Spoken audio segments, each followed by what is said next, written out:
My name is Elias Blackwood. As a prison supply coordinator, I managed resources for men with nothing to lose. Then, the blizzards hit and temperatures plummeted. The world froze over in days, not decades. Now I'm fighting to keep my group alive as food dwindles, the Ohio River turns solid, and rival survivors threaten everything we've built. This is how I survived the first 30 days of the Ice Age apocalypse. Before we start the video, let us know what country you are tuning in from in the comment section below. Perhaps we will make a story there. Let's begin. I never thought my years working at Western State Penitentiary would prepare me for the end of the world. October 12th, 2025. That date is burned into my memory, like the scars on my right forearm. I remember checking the weather that morning. 38 degrees and cloudy with a 20% chance of light snow. Nothing unusual for Pittsburgh in mid-October. I was standing in line at Sheetz, arguing with the cashier about the price of hand warmers when the first real flakes started to fall. Big ones that stuck to the ground immediately. The cashier just shrugged and pointed outside. "Supply and demand, buddy." Manager just raised prices an hour ago. I handed over my credit card because I was already shivering. I'd only worn a light jacket, thinking I'd just be running a quick errand. By the time I left the store, the snow was coming down so hard I could barely see my car in the parking lot. My phone buzzed with an emergency alert. Severe winter storm warning upgraded to blizzard conditions. Seek shelter immediately. 3 more inches had accumulated in the 20 minutes I'd been inside. This wasn't right. Not in October. I never made it home that day. The interstate turned into a parking lot within an hour. Snow falling so thick you couldn't see the car in front of you. When vehicles started sliding off the overpasses, I abandoned my Honda and started walking toward downtown where my apartment was. The wind cut through my jacket like it was made of paper, and my ears burned with cold before going worryingly numb. That first night, 23 people died of exposure in Pittsburgh alone. I know because I heard it on someone's battery-powered radio the next morning. I'd found shelter in an office building with a security door that hadn't fully latched.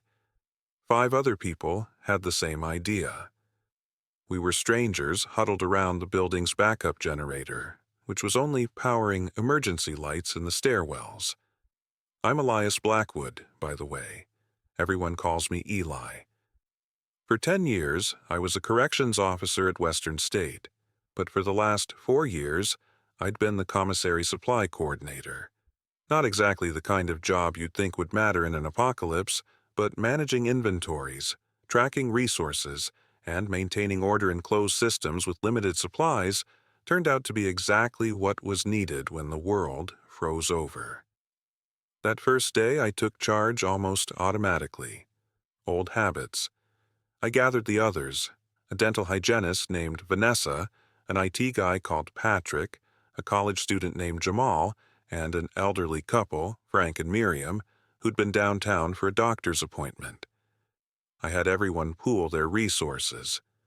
Between us, we had 3 protein bars, 2 bags of chips, 5 bottles of water, and a thermos of now cold coffee.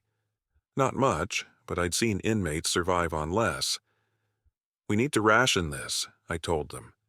"The storm might last a few days." Little did I know.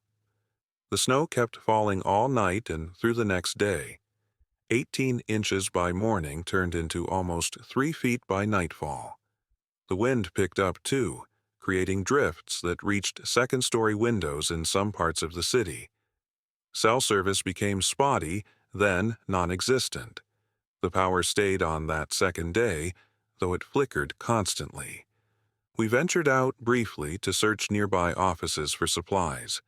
The building turned out to be mostly financial services and insurance companies. Not great for finding food, but we did secure more blankets, some painkillers from first aid kits, and most importantly, a battery-powered radio from a security desk. The broadcasts were not encouraging. This wasn't just hitting Pittsburgh. The entire Northeast and Midwest were experiencing record-breaking low temperatures and snowfall. Meteorologists were baffled, throwing around terms like polar vortex collapse and sudden stratospheric warming event. Whatever the cause, the effect was clear. We were experiencing winter conditions that shouldn't have been possible for months, if ever. On the third day, the power went out completely. The grid couldn't handle the strain of everyone cranking their heat, while ice-laden tree branches took down power lines across the region. That's when people started to panic. We heard breaking glass from the floors below us. People were forcing their way into buildings, looking for shelter, for supplies, for anything that might help them survive. Our little group barricaded the stairwell door with desks and filing cabinets. It wasn't that we didn't want to help others, but the building's resources were already stretched thin with just the 6 of us. Frank's health was deteriorating.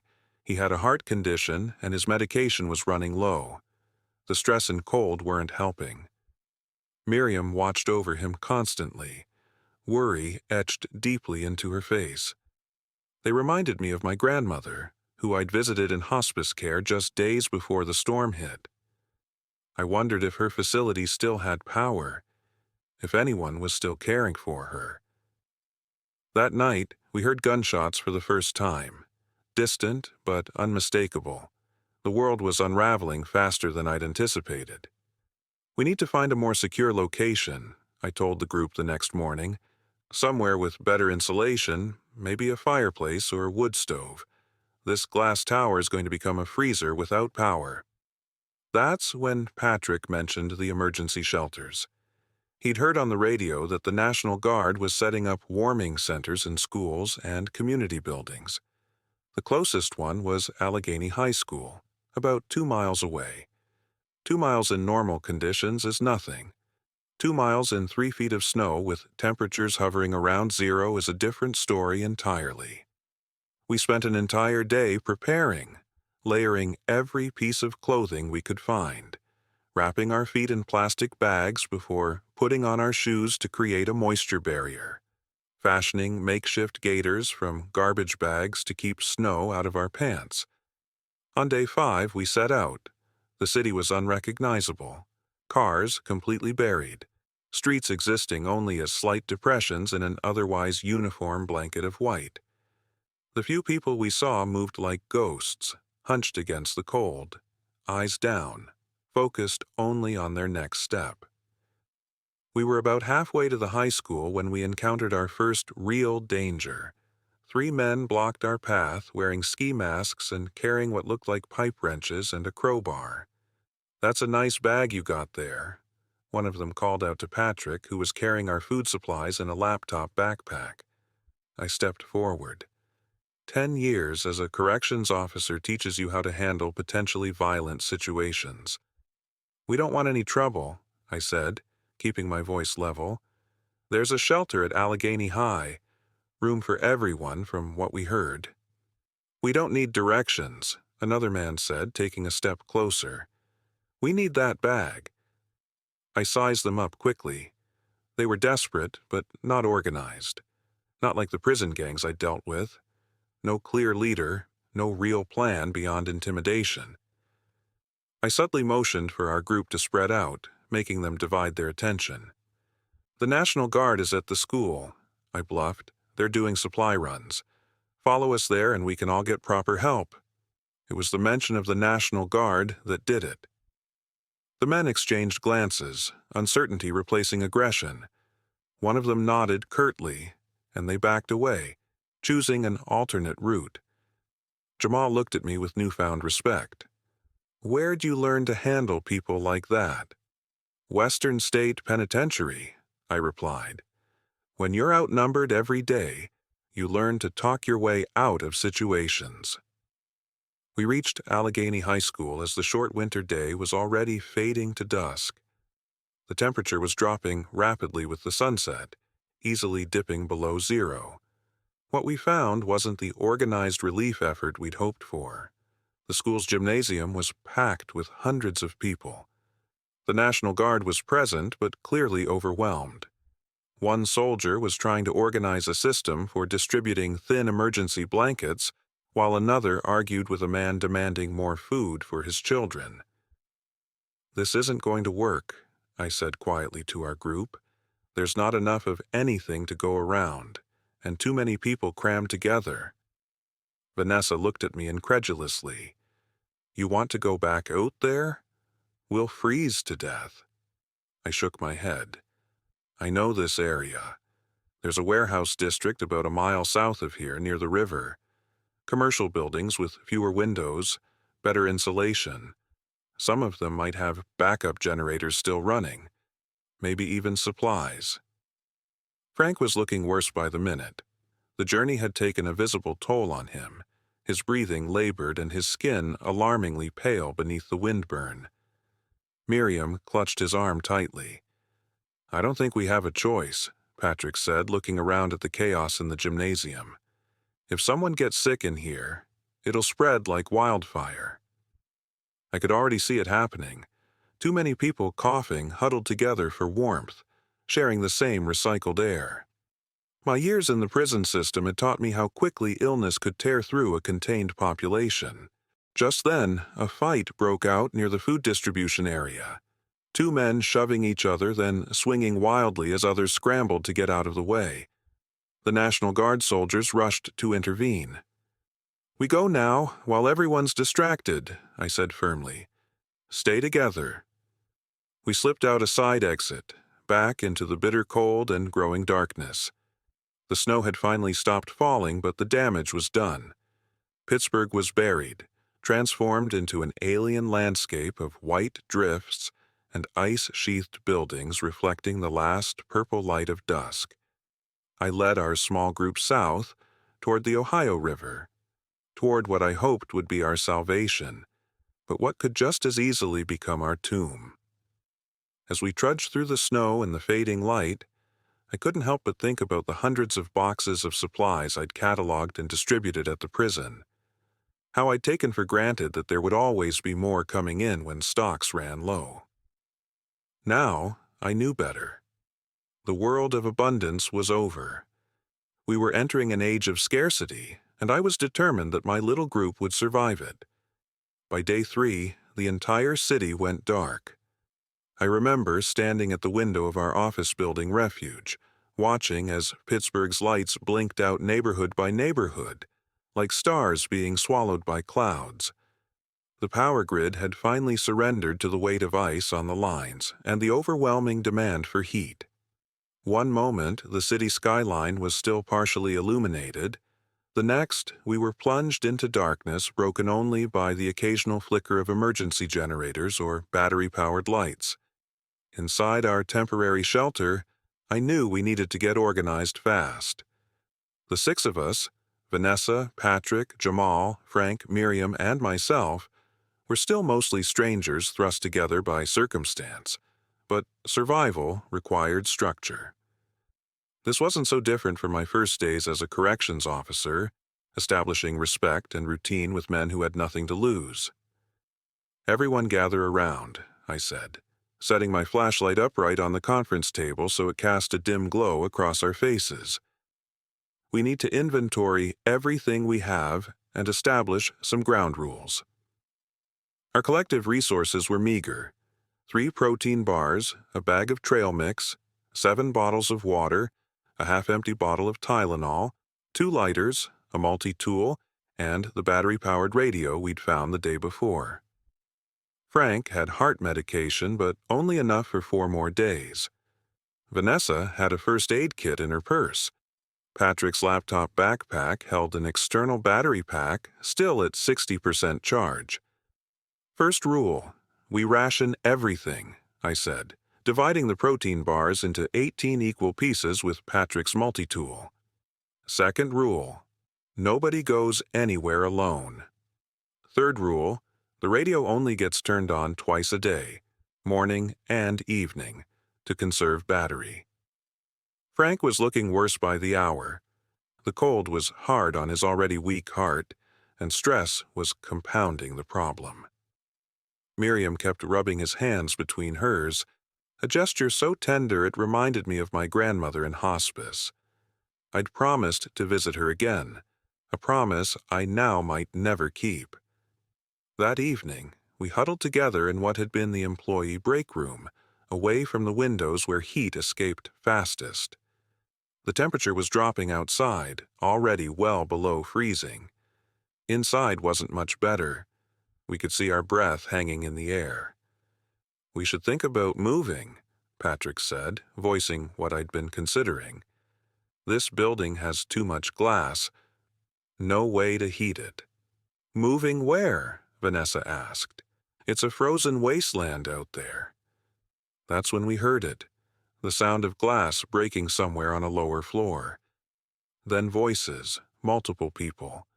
Not being particularly careful about being quiet either. "Everyone stay still," I whispered, reaching for the heaviest object near me, which happened to be a metal 3-hole punch.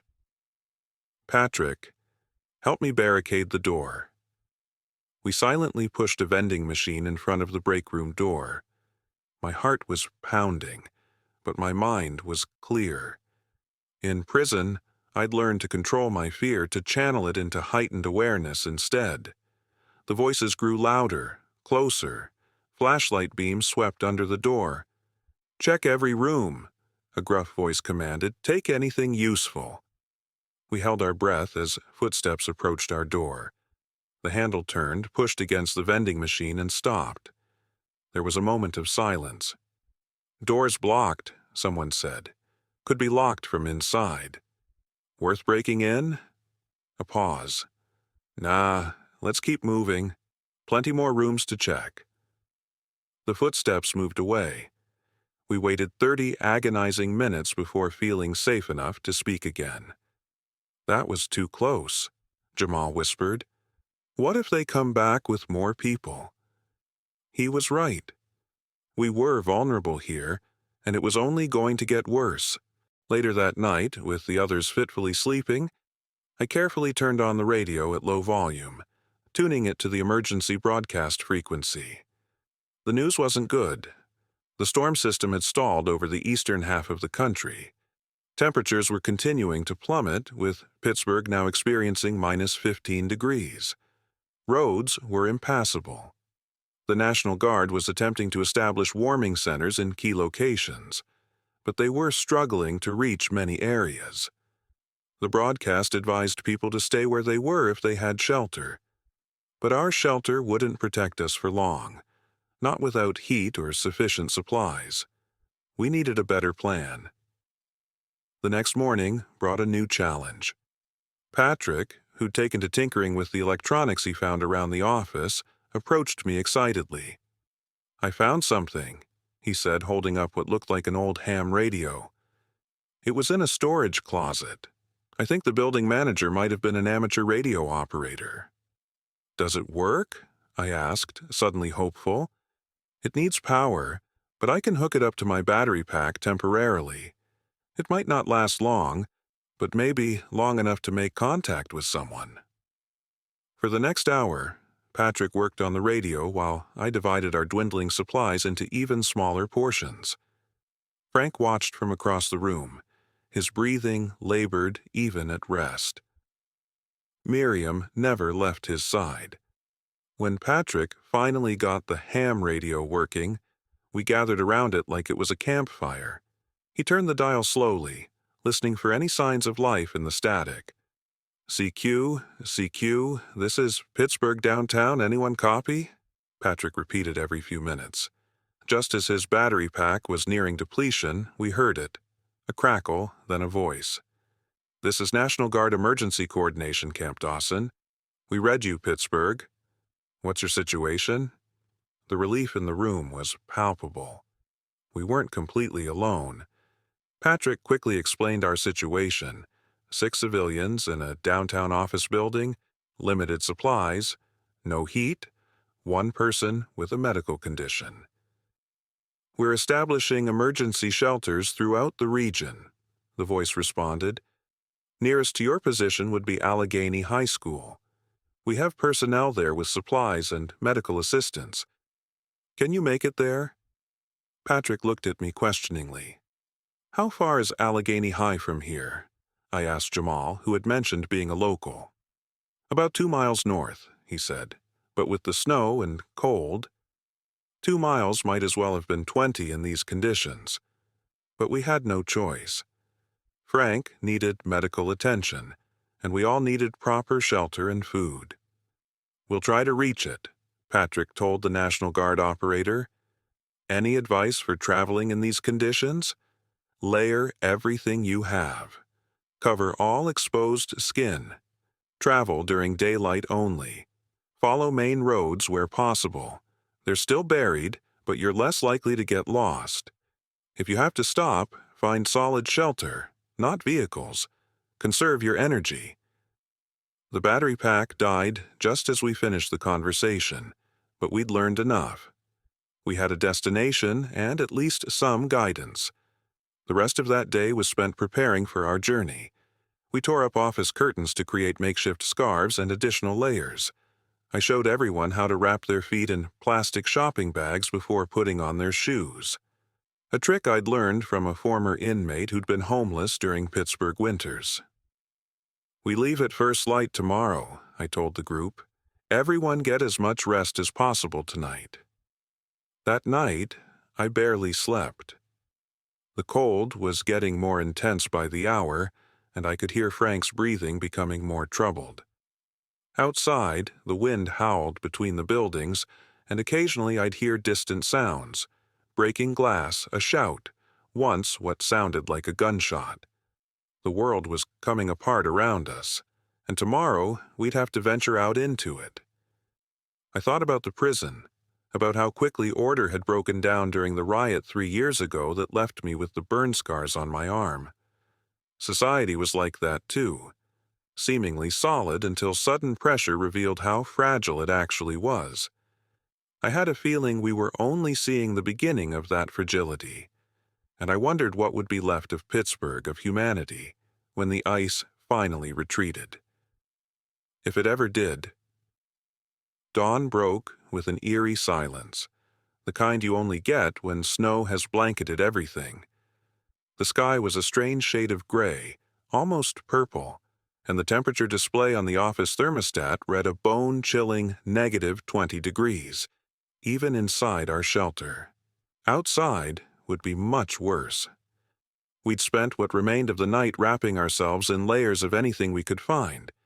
Curtains, computer cables as makeshift belts, plastic bags over our socks. I fashioned a sort of sled from an office chair with the wheels removed, placing Frank on it. His condition had deteriorated overnight, his breathing shallow and his skin with a bluish tint that worried me. "Everyone clear on the plan?" I asked, looking at each face in turn. "We stay together. We follow Fifth Avenue as much as possible. It's the most direct route to Allegheny High School. If we get separated, that's our rendezvous point." Patrick hoisted his backpack, now containing our meager remaining supplies. Jamal and I would take turns pulling Frank on the makeshift sled. Vanessa had the first aid kit. Miriam refused to leave Frank's side. "Ready?" I asked, though nobody was truly ready for what awaited us. The moment we stepped outside, the cold hit like a physical force. It burned the lungs with every breath, stung any exposed skin within seconds. The snow was waist-deep in places, the wind cutting through our inadequate layers. But we pushed forward, taking turns breaking trail through the pristine snow. Pittsburgh was unrecognizable. Cars were completely buried, just white lumps along the roadside. Street signs peeked out from massive drifts. Downtown skyscrapers loomed like ice giants, their windows frosted over, some shattered from the extreme temperature changes. We'd only gone about 6 blocks when we encountered our first real obstacle. A massive pile of debris blocked Fifth Avenue, what looked like it had been a partial building collapse, probably from the weight of ice and snow on an older structure. "We need to go around," I said, assessing the mountain of rubble. "Let's cut through here and rejoin Fifth on the other side." The detour took us through narrower side streets where the wind wasn't as fierce, But the snow was deeper, making pulling Frank's sled increasingly difficult. Jamal and I were already exhausting ourselves, trading off every block. That's when we saw them, 3 people huddled in the recessed doorway of what had been a convenience store. They watched us approach with wary eyes. One held something long at his side, perhaps a pipe or baseball bat. "Keep moving," I said quietly to our group. "Don't make eye contact, but don't run." My prison experience taught me that showing fear often invited aggression, while showing too much confidence could be perceived as a challenge. There was a narrow middle path that might let us pass without incident. But as we drew closer, one of the figures stepped forward, blocking our path. "Where you headed?" he called out, his voice raspy from the cold. I motioned for our group to stop. "Allegheny High School. National Guard has set up a shelter there." The man glanced at his companions, then back at us, taking in Frank on the sled and our clearly unprepared state. "You got food?" "Just enough to get us there," I answered truthfully. "They've got supplies at the school, though. Room for everyone, from what we heard on the radio." A tense moment passed as the man seemed to weigh his options. I kept my posture relaxed but ready, positioned slightly in front of our group. Finally, he nodded. "School's that way," he said, pointing down a street to our right. "Main road's completely blocked further ahead. Building came down last night." I studied him, trying to determine if this was a trap or genuine advice. Something in his eyes convinced me he was being truthful. "Thanks," I said with a slight nod. "Good luck to you." "You too," he replied, stepping back into the doorway with his companions. We took the suggested detour, and, sure enough, about 2 blocks later, we could see where another building had partially collapsed across Fifth Avenue. The man had likely saved us significant time and energy. As midday approached, the clouds parted slightly, allowing weak winter sun to illuminate the frozen city. It did nothing to warm us, but did improve visibility. We could now see Allegheny High School in the distance, its red brick structure standing out against the white landscape. Frank was barely conscious now, mumbling occasionally and shivering uncontrollably despite the blankets wrapped around him. Miriam walked alongside the sled, tears freezing on her cheeks. The rest of us were exhausted, our movements becoming slower and clumsier as the cold sapped our strength. When we were about half a mile from the school, we heard the sound, a distant rumble that grew louder by the second. "Get to the side," I shouted, recognizing the sound of engines approaching. We barely had time to pull Frank's sled against a building before 2 military Humvees plowed through the snow-covered street, carving a path as they went. They were headed toward the school. "National Guard," Jamal said, a note of hope in his voice. "We're going to make it." But as we watched the vehicles disappear around a corner, I noticed something troubling. They were leaving, not arriving. Moving away from the school, not toward it. "Let's keep moving," I said, trying to keep the concern from my voice. "We're close now." The path created by the Humvees made our progress much faster, and within 20 minutes we stood outside Allegheny High School. But something was wrong. The doors were chained shut, and a hastily painted sign hung on them. "Shelter relocated, resources depleted." "No," Miriam whispered, staring at the sign in disbelief. "No, no, no." I approached the doors, checking to see if there was any other information, any indication of where the shelter had been relocated to. There was nothing. Patrick turned on his radio, which he'd been saving for emergency use, but all he got was static. The emergency broadcast frequency was silent. "What now?" Vanessa asked, the desperation clear in her voice. I looked at Frank, who was barely hanging on, then at the rest of the group, their faces raw from cold and exhaustion. We couldn't go much further, not in this condition. We needed shelter, and we needed it now. "We break in," I decided. The school might not be an official shelter anymore, but it's a solid building.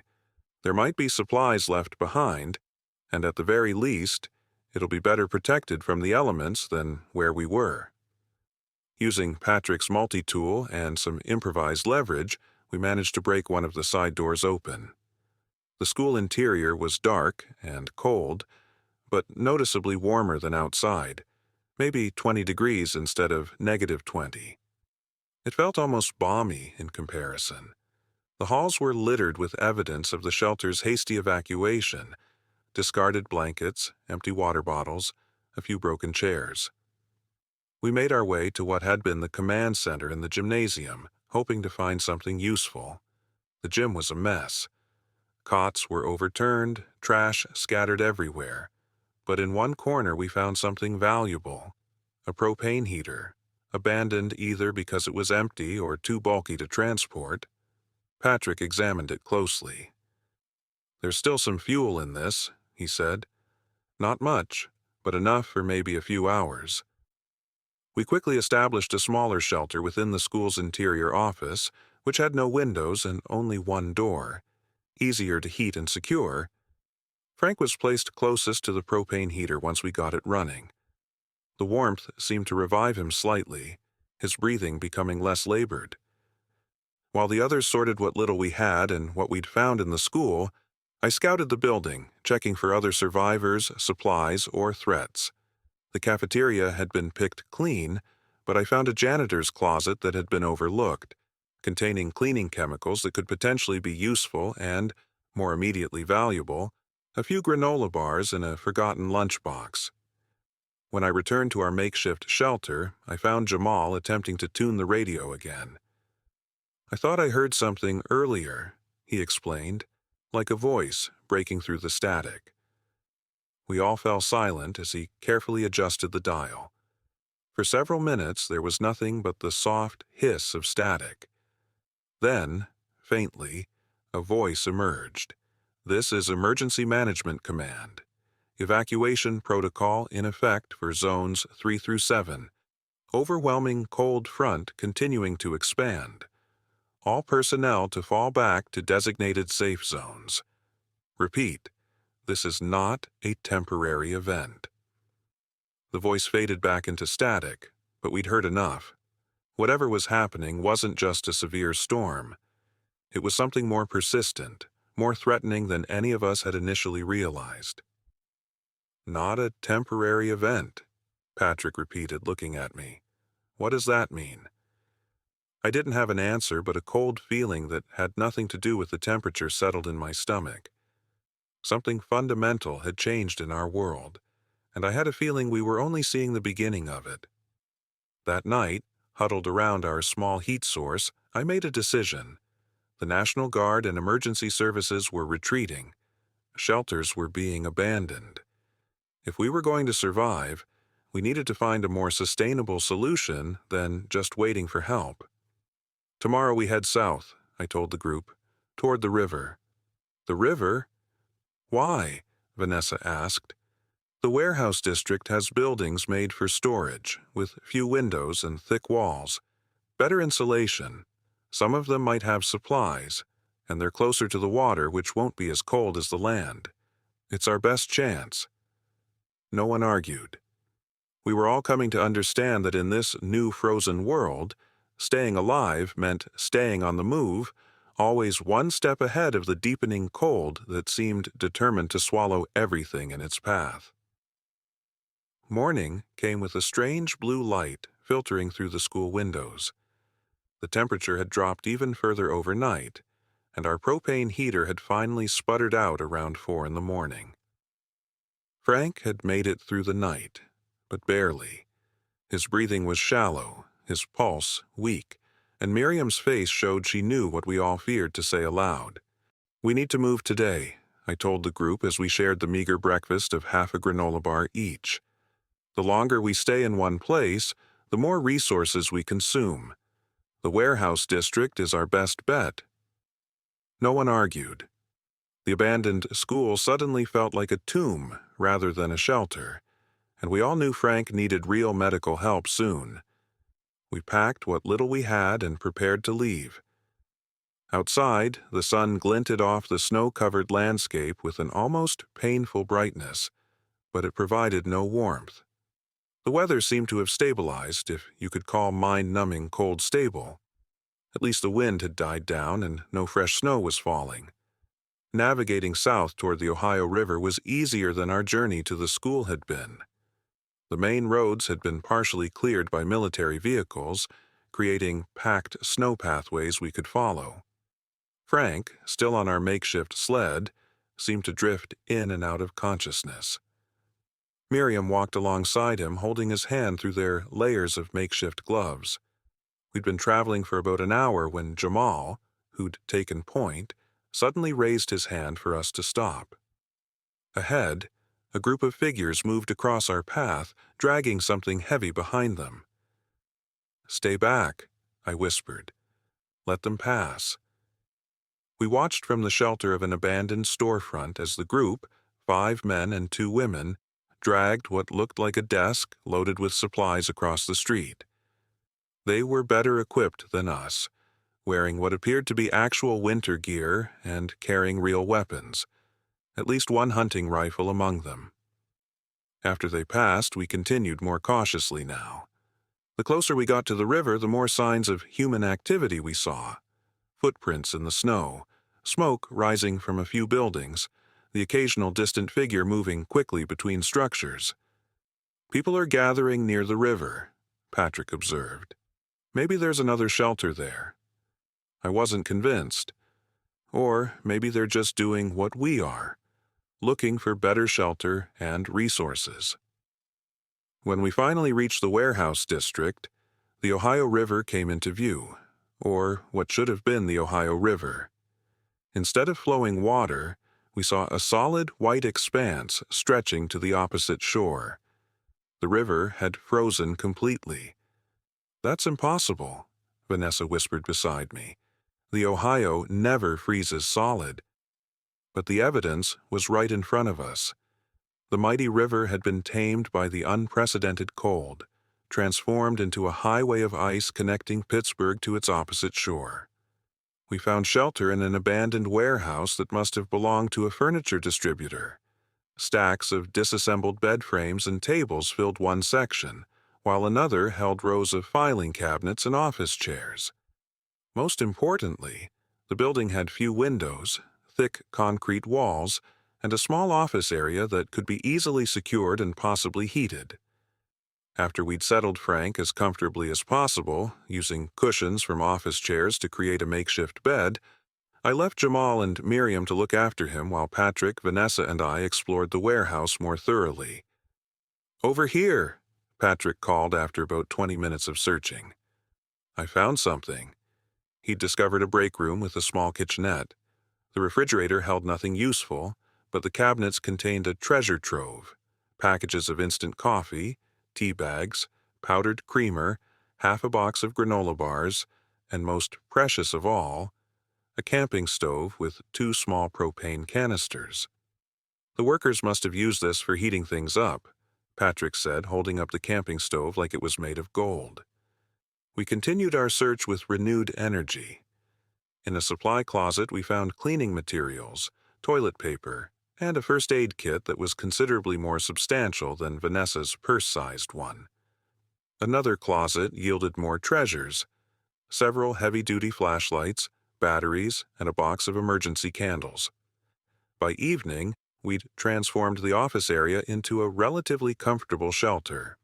The camping stove provided both heat and the ability to melt snow for drinking water. The candles gave light. The first aid kit had basic medications that seemed to help Frank's condition slightly, though he remained weak and disoriented. As night fell, I took first watch, positioning myself near a small window that overlooked both the warehouse interior and the frozen river outside. That's when I noticed the lights, faint at first, moving points of illumination on the opposite shore of the frozen Ohio. I watched, fascinated, as the lights seemed to be signaling in patterns: 3 flashes, pause, 2 flashes, pause, 3 flashes again. It wasn't random. Someone was deliberately signaling across the river. "Patrick," I called softly, "come look at this." He watched the light pattern with me for several minutes. "Morse code," he said finally. SOS, over and over. I found one of our heavy-duty flashlights and, after a moment's hesitation, responded with the same pattern. 3 short flashes, 3 long, 3 short again. The lights on the opposite shore stopped their pattern immediately. There was a long pause, then a different sequence began. Patrick translated as the lights blinked. "They're saying, 'Who there?'" I looked at Patrick. "Can you tell them we're survivors? Ask if they have medical supplies." Patrick took the flashlight and carefully blinked out a message. The response came quickly. "They have a doctor," Patrick said, excitement in his voice. "They're asking how many of us there are and if we can cross." I considered the frozen river. During my time at Western State, I'd heard stories from inmates who'd grown up near northern lakes about ice thickness and safety. 4 inches will support a person, one had told me. 8 inches will support a car. The Ohio had been frozen for at least a week now in temperatures far below zero. The ice had to be thick enough to support weight, but crossing an unfamiliar frozen river at night was suicide. "Tell them 6 survivors, 1 critical," I instructed Patrick. "Ask if they can wait until morning for us to attempt crossing." The reply came back affirmative, with a promise to meet us halfway across the ice at dawn. "We shouldn't all go," I told Patrick as we returned to the others with our news. "It could be a trap. I'll go first, see if they're legitimate." "I'll go with you," Patrick immediately volunteered. Safety in numbers. Vanessa insisted on joining us too, pointing out that if there really was a doctor, her knowledge as a dental hygienist might be useful in explaining Frank's condition. We agreed that Jamal would stay behind with Miriam and Frank, ready to bring them across if we signaled that it was safe. That night, I couldn't sleep.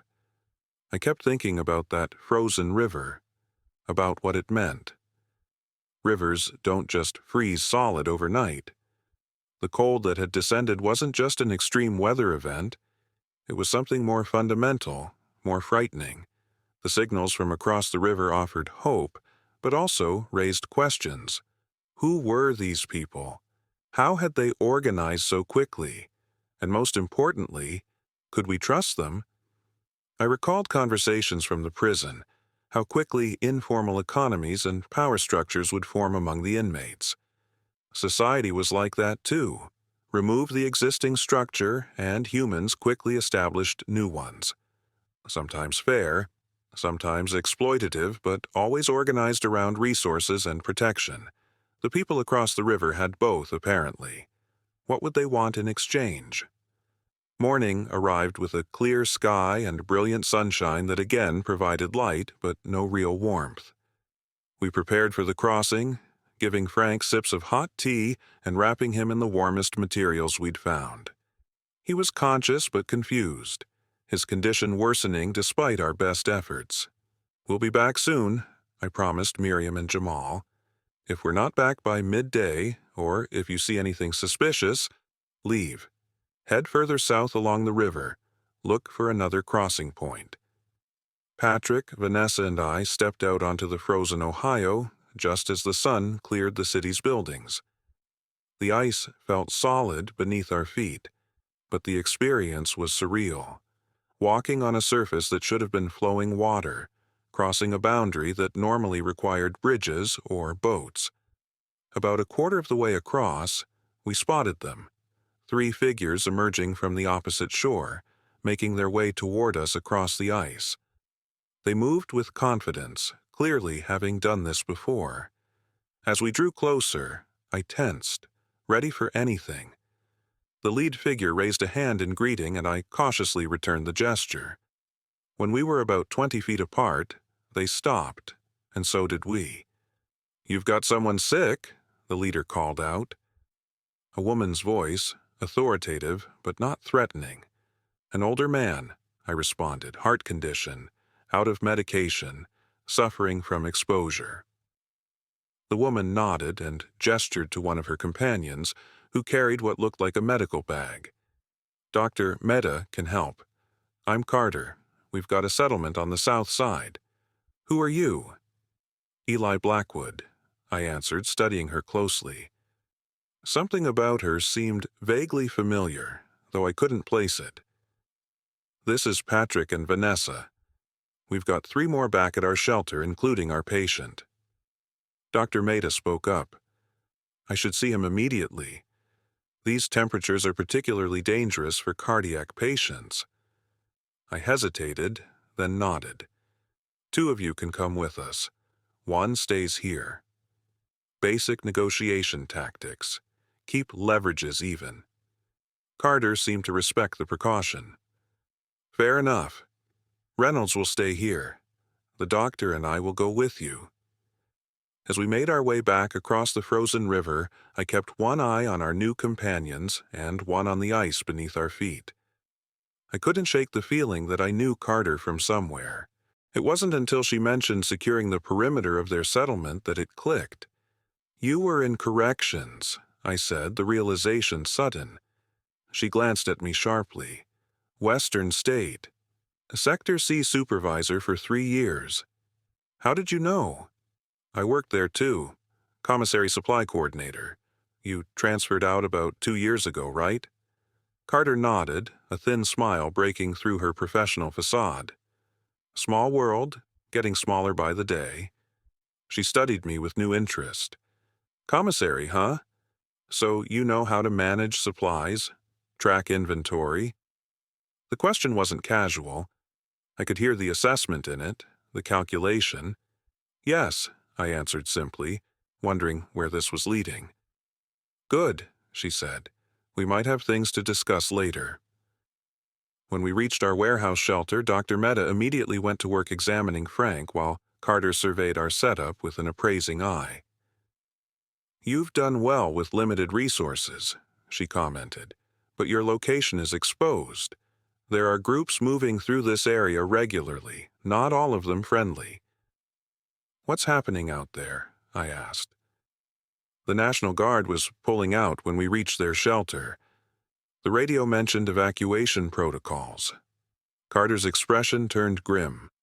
They're consolidating resources moving south. This cold isn't breaking. The scientists at our settlement say it's just the beginning. We're looking at years, maybe decades of this. The implications hung in the air like our visible breath. Decades of ice. A new world forming on the frozen skeleton of the old. After consulting with Dr. Mehta about Frank's condition, Carter made us an offer. Her settlement on the south side of the river, which they called New Haven, had shelter, food reserves, and medical facilities. Frank needed stabilization that couldn't happen in our warehouse. The choice seemed obvious, but I still had reservations. How many people in your settlement? I asked Carter as we stood near the frozen river discussing our options. 43 as of this morning, she replied. Mostly civilians, but we've got a core group with useful skills. Several were my colleagues from Western State. We've got engineers, a couple of doctors, some people with military training. Everyone contributes according to their abilities. It sounded organized, almost too perfect. My years in the prison system had taught me to be wary of situations that seemed too good to be true. But Frank's condition was deteriorating rapidly, and Dr. Mehta had been clear. Without proper medical attention, he wouldn't last another day. We'll come, I decided, but we stay together as a group. Carter nodded. Fair enough. We can cross before sundown and get your friend stabilized. The journey across the frozen Ohio was tense, but uneventful. Frank was bundled onto a proper medical sled that Dr. Mehta had brought with Miriam walking alongside. The rest of us formed a protective circle, still not entirely trusting our new allies. New Haven turned out to be a converted hardware store and the surrounding buildings, all connected by covered walkways made from tarps and lumber.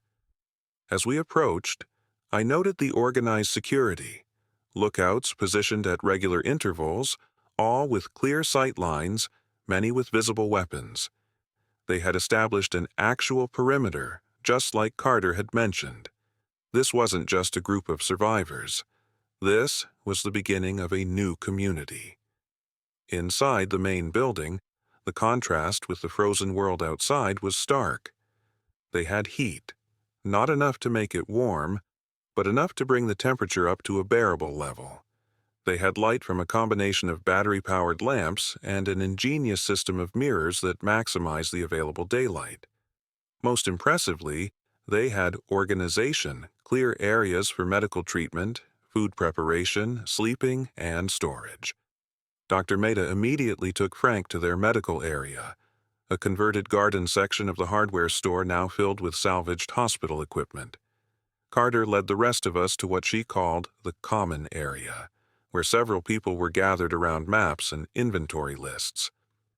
"New arrivals," Carter announced. "This is Eli, former supply coordinator from Western State, and his group, Vanessa, Patrick, Jamal, and Miriam, who's with her husband in medical." One by one, Carter introduced us to the leadership of New Haven: Santiago, a former civil engineer who handled their infrastructure; Rivera, ex-military who ran security; Dr. Adams, who coordinated with Dr. Mehta on medical issues; and Chen, who managed their food supplies. Each nodded or offered a brief greeting, but I could feel them assessing us, calculating our potential value to their community.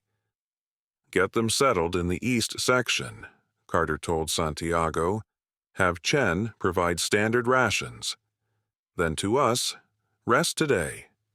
Tomorrow, we'll talk about where you fit in." As Santiago led us to our assigned area, I took careful note of the settlement's layout, the number of people, the visible supplies. Old habits from the prison: always know your environment, identify potential threats, locate resources. What struck me most was how quickly they had established systems and hierarchies. Just weeks into this disaster, and they already had a functioning society forming. Our space was small but private, a sectioned-off area of what had once been the paint department, now fitted with salvaged mattresses and blankets. Santiago explained their basic rules. Everyone contributes. Resources are communal. Disputes go to Carter or Rivera for resolution. "What about leaving?" Patrick asked, voicing the concern I'd been considering. "If we decide this isn't for us..." Santiago's expression remained neutral. "No one's a prisoner. But out there alone, your chances aren't good. The cold's getting worse, and there are groups that would kill you for your shoes." He left us with that sobering thought. That night, we gathered in our small space, speaking in whispers despite the privacy. "I don't trust them," Jamal said immediately. "It's too organized, too convenient." "Frank needs the medical care," Miriam countered. She had just returned from checking on him. "Dr. Mehta says he's stabilizing. They have his medication." Vanessa nodded. "We wouldn't have survived much longer in that warehouse. At least here there's food and heat." Patrick looked to me. "What do you think, Eli? You knew Carter before, right?" I considered my answer carefully. I knew of her. She had a reputation at Western State for being effective but rigid. She ran her sector by the book. No exceptions. I paused. This place is functioning on prison logic. Clear rules, defined roles, centralized authority. It works in a controlled environment like this. "So we stay," Patrick pressed. "For now," I decided. "We learn their systems, identify our leverage, and keep our options open. Tomorrow, they'll want to know what we bring to the table. Be honest about your skills, but don't oversell yourselves." The next morning, Carter summoned me to the command center while the others were given various tasks to assess their abilities.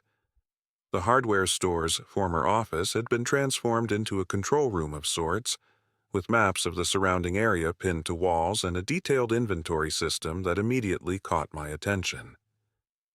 "Impressive setup," I commented, studying their supply tracking board. It was similar to what I'd used at the prison, but adapted for their current needs. "Functional, but not optimal," Carter replied. "That's where you come in. Chen is good with food distribution, but our overall inventory management is becoming too complex as we grow. I remember your reputation from Western State. You streamlined the commissary system, reduced waste by almost 30%. I was surprised she knew those details. "You've been planning this for a while, haven't you? This settlement, I mean." Carter gave me a measured look. "Let's just say when the first reports came in about the temperature anomalies, some of us recognized that the systems we used in corrections might be valuable in a crisis. We moved quickly, secured this location, established protocols." She showed me their current inventory system, a hodgepodge of handwritten logs and improvised categorization. "Can you improve this? Make it more efficient?" I studied it for a few minutes. "Yes, but I'd need to understand your supply chains, distribution priorities, resource allocation protocols." "You'll have full access," Carter said. "Starting today, you're our new inventory manager, assuming you accept the position." It wasn't really a question. We both knew I had little choice if I wanted my group to remain safe within New Haven. And truthfully, the work appealed to me. It was what I was good at, what I understood. "I accept," I said, "but my people stay together, and they get fair treatment." Carter nodded. "Everyone who contributes gets treated fairly here. That's our first rule." Over the next few days, I immersed myself in New Haven's supply systems, while the others found their niches. Vanessa's healthcare background made her valuable in the medical area. Patrick's technical skills were put to use maintaining their communication equipment. Jamal, with his local knowledge of Pittsburgh, joined the scavenging teams. Miriam spent most of her time with Frank, who was slowly recovering. I implemented a modified version of the prison commissary system, categorizing supplies by necessity, creating clear distribution protocols, and establishing inventory checks to prevent theft. It was familiar work, almost comforting in its orderliness amid the chaos of our new world. 1 week into our stay, I discovered something troubling. While reorganizing their storage area, I found a hidden cache of supplies, medication, high-quality winter gear, and preserved food that wasn't on any of the official inventory lists. When I questioned Chen about it, he became evasive. "Those are strategic reserves," he said. "Carter's orders, not for general distribution." That night, I reported my discovery to my group. "They're hoarding the best supplies," I told them in hushed tones, "not distributing everything equally like they claim." "For what purpose?" Miriam asked. "Are they planning to leave? Or preparing for something they're not telling us about?" Patrick suggested.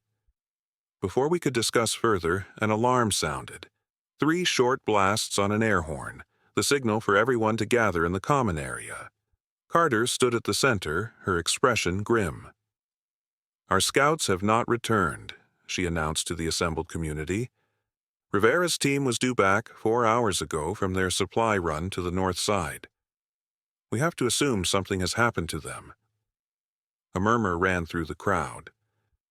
Rivera's team included 6 of their most experienced members, all armed and well-equipped.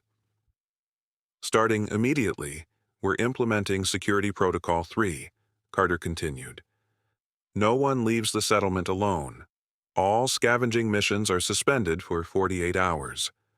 Perimeter guards will be doubled." As the crowd dispersed, Carter motioned for me to join her and the remaining leadership. "Eli, I need your inventory assessment. How long can we last without new supplies?"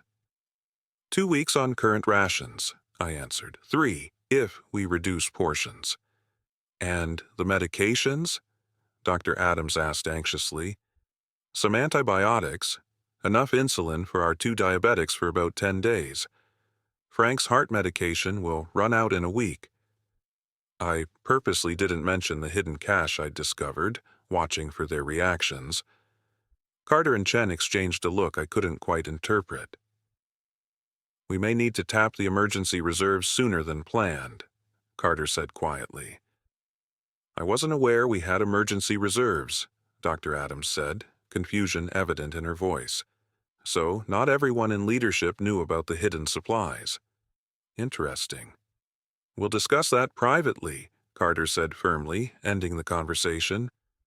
Later that night, as I lay awake in our quarters, I heard Santiago and Chen arguing in hushed tones just outside our section.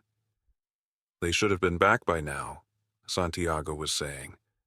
Something's wrong. Or someone betrayed us, Chen replied. The new people arrived just before this happened. Carter trusts the supply guy, Santiago countered. Says he understands the system? Maybe too well, Chen whispered. He found the reserve cache today.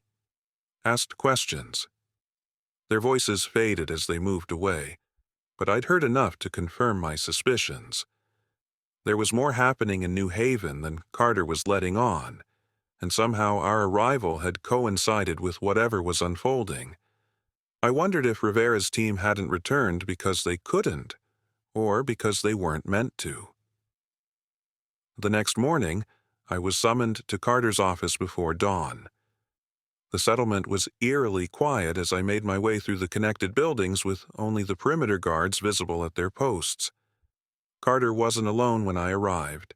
A man I hadn't seen before sat beside her desk, his face haggard, clothes torn and dirty. This is Walsh, Carter said without preamble. He's from Rivera's team, the only one who made it back. Walsh looked up, his eyes hollow with exhaustion and fear. They took them, he said, his voice hoarse. Ambushed us as we were searching the medical center on the north side. Who took them?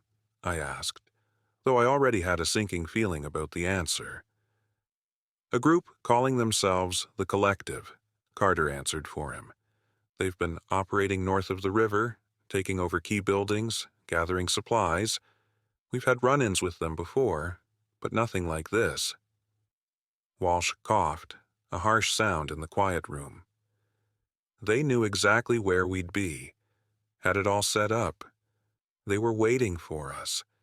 The implication hung in the air. Someone had given away their plans, their routes. Someone from inside New Haven. Why am I here? I asked Carter directly. She studied me for a long moment. Because you understand systems, Eli. You know how to track resources, identify discrepancies.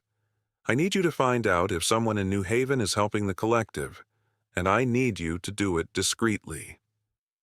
It was a test, I realized, a test of my loyalty and my abilities.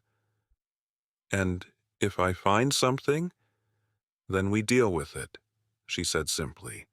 The temperature dropped another 5 degrees overnight. The scientists say it's going to keep falling. We can't afford internal threats, not now. I nodded slowly. I'll need access to all records, supply runs, personnel assignments, communication logs, everything. You'll have it, Carter agreed. But keep your investigation quiet. If there is a spy, we don't want them to know we're looking. As I left Carter's office, my mind was racing. This was an opportunity to gain more information about New Haven's operations, but it also put me in a dangerous position. If I found a traitor, I'd be expected to report them. If I found nothing, Carter might suspect me instead. And all of this assumed Carter herself wasn't involved somehow. I spent the day reviewing supply run logs, cross-referencing them with inventory changes and personnel assignments. On the surface, everything appeared orderly, but small inconsistencies began to emerge.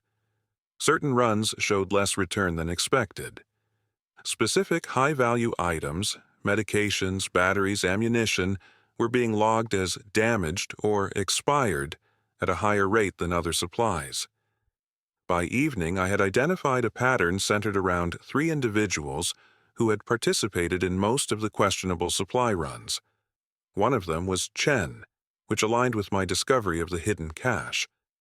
The second was a woman named Lydia, who worked closely with Santiago on infrastructure. The third was more surprising, Dr. Adams, who had seemed genuinely unaware of the emergency reserves. Rather than going straight to Carter, I decided to investigate further. I approached Patrick, who had been working on the settlement's communications. "I need your help," I told him quietly. "Can you check if anyone's been using the radios when they're not supposed to? Maybe during night shifts or at odd hours?" Patrick raised an eyebrow but didn't ask questions. "I've been working on a signal tracker to try and locate other settlements. I can modify it to log all outgoing transmissions. Give me a day." True to his word, Patrick had information for me the next evening. "There have been short transmissions at 3 in the morning for the past week," he reported. "Always the same pattern, always brief. Whoever's doing it is trying not to be detected." "Can you tell who?" I asked. Patrick shook his head. "The equipment is in a separate room that several people have access to, but I can set up a camera tonight. We'll know tomorrow." Before Patrick could implement his plan, something unexpected happened. Rivera himself returned to New Haven, alone and badly injured. He had escaped from the collective, he claimed, and made his way back through the frozen city with information about their operation. Carter immediately called a meeting of the Leadership Council, including me. Rivera, his arm in a makeshift sling and his face bruised, described a large, well-organized group that had taken over several buildings around what had been the University of Pittsburgh Medical Center. "They have at least 100 people," he explained. "Former military, some local gangs that banded together, others just desperate enough to follow whoever offers food and protection. They're planning to expand, take over more territory, including this side of the river." "What about the rest of your team?" Santiago asked. Rivera's expression darkened. "Some are dead. The others are being held. The collective's leader, a man called Decker, he's offering a trade. Our people for our supplies." "That's extortion," Chen protested. "That's survival," Rivera countered. "We're in a war now, whether we want to be or not. A war for what's left." Carter looked troubled. "We can't give up our supplies. The entire settlement would be at risk." "So we leave our people in their hands?" Dr. Adams asked, clearly disturbed by the implication. I watched the interaction carefully, noting who seemed most agitated by the situation. Rivera kept glancing at Chen, some unspoken communication passing between them. Dr. Adams appeared genuinely distressed, while Santiago remained suspiciously quiet. "There's another option," Rivera said finally. "A preemptive strike. Hit them before they're ready for us. I know where they're keeping our people, where their supplies are stored. We could get our team back and cripple their operation in one move." The room fell silent as everyone considered this. It was Carter who finally spoke. We'd be risking everything on a frontal assault against superior numbers. "Not if we have the element of surprise," Rivera insisted, "and inside help." That got my attention. "Inside help? You mean they have someone in the collective?" Rivera nodded. "One of our people managed to gain their trust. Been feeding us information for weeks now. This changed everything. If New Haven had an informant within the collective, then Rivera's capture and escape might have been part of a larger plan. Or it could be a fabrication, a way to justify a dangerous mission with another purpose." Carter seemed to share my skepticism. "We'll need to verify this information before making any decisions. Eli, I want your assessment of what supplies we can spare for a potential operation. Chen, work with Rivera to map out the collective's territory based on his intelligence.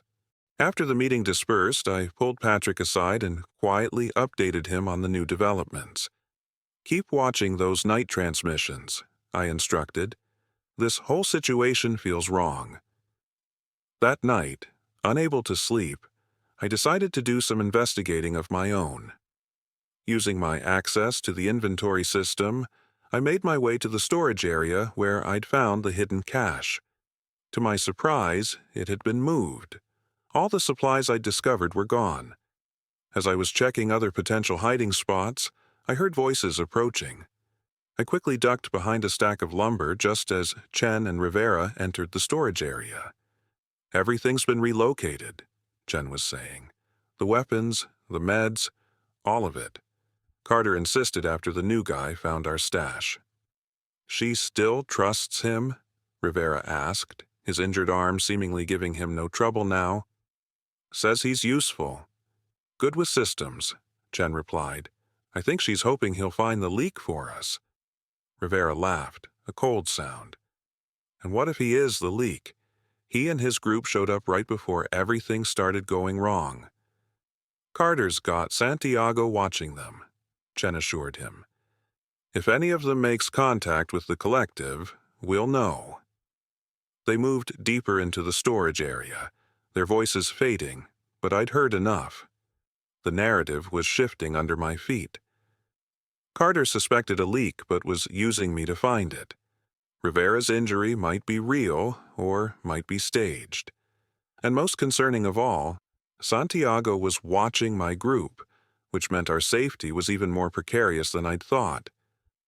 When I finally made it back to our quarters, I found Patrick waiting anxiously.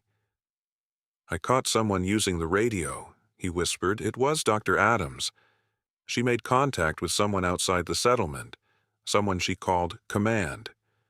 She reported that Phase 1 is complete and asked for extraction protocols."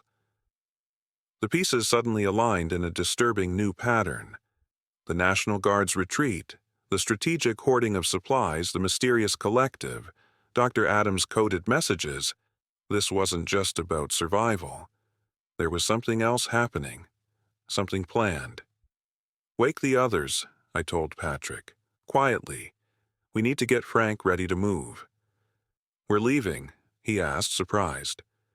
"Not yet," I replied. "But we need to be ready. I think New Haven is about to become a battlefield, and we're caught right in the middle of whatever game they're playing." As I helped Patrick wake the others without attracting attention, I couldn't shake the feeling that I was missing something crucial. The rivalry between New Haven and the collective felt too convenient, too structured. In prison, I'd seen gang conflicts that were actually elaborate covers for larger operations. This had the same feel, a choreographed confrontation with a hidden purpose. What I couldn't determine was whether Carter was orchestrating it all, or if she too was being manipulated by forces she didn't fully comprehend. Either way, my priority had to be protecting my group. We'd survived the initial freeze, found shelter, and integrated into New Haven's systems. But adaptation wasn't enough anymore. Now we needed strategy. And as I recalled from my years at Western State, in a prison environment, which our frozen world had essentially become, strategy often meant knowing when to choose sides, when to stay neutral, and when to quietly find the exits. That night brought the coldest temperatures yet.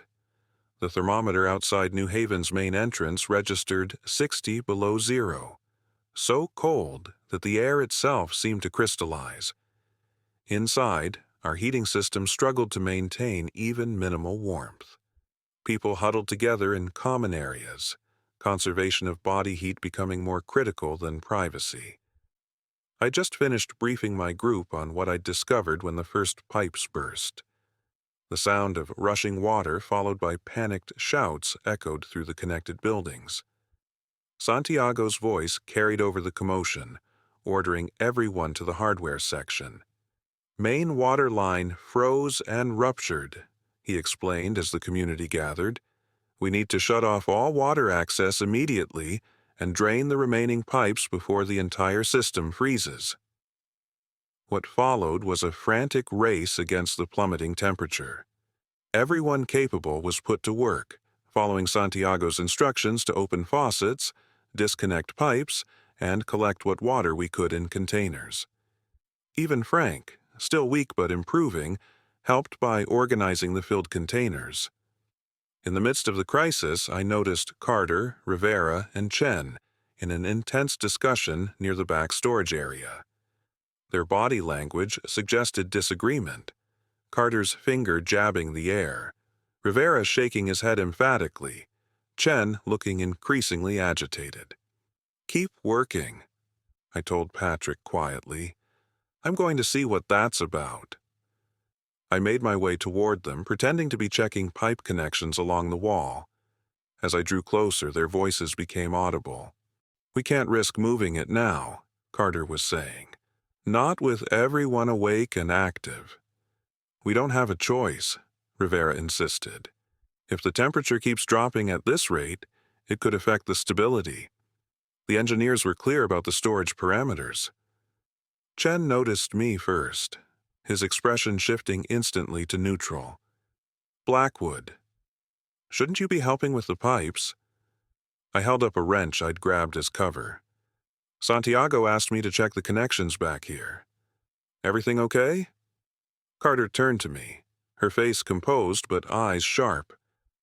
"Just discussing contingency plans.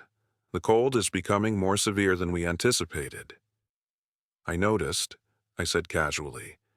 "The weather pattern seems to be accelerating, almost like we're experiencing years of climate shift in days." Carter studied me for a moment, then seemed to come to a decision. "Actually, your inventory expertise might be useful right now. Come with me." To Chen and Rivera, she added, "Continue preparation for Protocol White." "I'll handle this." She led me not to the storage area, as I expected, but to a small room I hadn't been in before, tucked behind the garden center. Inside were 3 people I recognized as part of the settlement but hadn't interacted with much. 2 men and a woman, all working at equipment that looked surprisingly sophisticated for our post-apocalyptic setting. "Our research team," Carter explained, "former university staff, Dr. Winters, Dr. Liu, and Miss Patel." Dr. Winters, an older man with a neatly trimmed white beard, looked up from what appeared to be weather monitoring equipment. "Carter, the latest readings confirm our model. The lower atmosphere is continuing to cool, with the effect cascading from the poles. We're seeing temperatures we predicted wouldn't occur for another week." "Show him," Carter instructed, nodding toward me. Dr. Liu, a younger man with intense eyes, pulled up a digital map on a tablet, one of the few working pieces of modern technology I'd seen since the freeze began. The map showed North America overlaid with color gradients representing temperature. "This was the projection 3 days ago," he explained, swiping to another image. "And this is what we're seeing now. The cold is advancing faster than any model predicted, creating what we're calling a thermal cascade." I studied the images, noting the dramatic expansion of deep blue and purple areas representing extreme cold. "So this isn't just a severe winter or temporary climate event." "No," Dr. Winters said firmly. "This is a fundamental atmospheric shift. The polar vortex has not just expanded, it's collapsed and reformed at lower latitudes. We're looking at decades, possibly centuries of ice age conditions." The revelation wasn't entirely surprising given what we'd already experienced, but hearing it confirmed by scientific data made it suddenly, terrifyingly real. "Why are you showing me this?" I asked Carter directly. "Because I need you to understand what we're really facing," she replied. "The pipes freezing tonight is just the beginning. We're preparing for the next phase, but the accelerated timeline complicates things. I need to know if you can handle a special inventory assignment, one that requires absolute discretion." I considered my options carefully. Playing along might get me more information, but it also drew me deeper into whatever Carter was planning. Depends on what it involves, I answered cautiously. She nodded toward the researchers. They've developed a compound that helps the human body tolerate extreme cold. Not indefinitely, but enough to extend survival time. We've been producing it in limited quantities, storing it according to strict protocols. With the accelerating cold, we need to move it to a more secure location and adjust the distribution plan. This must be what Rivera and Chen had been arguing about. And you want me to handle the inventory management for this compound? Yes, you have the skills, and despite what some might think, I believe you can be trusted. You understand systems, Eli. You understand that sometimes resources must be prioritized for the greater good. The implications were clear. This compound wasn't going to be for everyone. Decisions would be made about who received it and who didn't. It was the prison commissary system taken to its ultimate extreme, rationing not just comfort items, but survival itself. I'll need to know all the parameters, I said, neither accepting nor rejecting the offer yet. Storage requirements, production capabilities, current inventory. Carter seemed satisfied with this response. Dr. Liu will brief you fully. But first, we need to help the community deal with tonight's crisis. The cold is going to take lives tonight if we don't act quickly. As we returned to the main area, the situation had worsened. Despite the draining efforts, sections of the plumbing system had already frozen and burst, creating slippery ice patches throughout the settlement. Worse, the heating system in the east wing had failed completely, forcing everyone to crowd into the remaining heated areas. Get your group and any extra blankets to the central zone, Carter instructed me. We're consolidating everyone into the hardware section for tonight. The next few hours were chaos. People packed tightly together in the main hardware area, using shelving units to create small, semi-private spaces. Body heat became our primary source of warmth as the remaining heaters were reserved for the most vulnerable, the elderly, the ill, and children. Frank was struggling with the cold more than most. Dr. Mehta checked his vitals regularly, looking increasingly concerned. His heart is under significant stress, she told Miriam quietly. The cold forces it to work harder, and with his condition. She didn't need to finish the thought. Without proper heating, Frank's chances of survival were diminishing by the hour. I pulled Patrick aside. We need to find a way to create a warmer space for Frank. The settlement's heating is failing, but there must be alternative options. Patrick thought for a moment. Then his eyes lit up. The camping section. They have those small butane stoves, hand warmers, even some of those emergency thermal reflective sheets. If we create a small enclosed space using the sheets, we could raise the temperature enough to help. We quickly sought Carter's permission, which she granted with a distracted nod, her attention focused on a growing dispute between two families over blanket distribution. Together with Jamal, we gathered materials from the camping section and created a makeshift heated tent for Frank using tarps, thermal blankets, and carefully controlled butane stoves. As we worked, I noticed Dr. Adams moving purposefully through the crowd, stopping to check on certain individuals, speaking quietly with them before moving on. She avoided the leadership team and seemed to be making mental notes of who was where. Keep an eye on Dr. Adams, I whispered to Vanessa. I think she's identifying people for something. By midnight, the improvised sheltering was complete, but the temperature continued to drop. Outside, the world had become alien, trees cracking from the intense cold, metal structures contracting with gunshot-like reports, the very air filled with ice crystals that caught what little light remained and scattered it in eerie patterns. I was helping distribute hot tea, one of the few comforts we could still provide, when Santiago found me. "Carter wants you," he said tersely. "Research area. Now." When I arrived, I found not just Carter but the entire leadership team, along with the researchers. Their expressions were grim.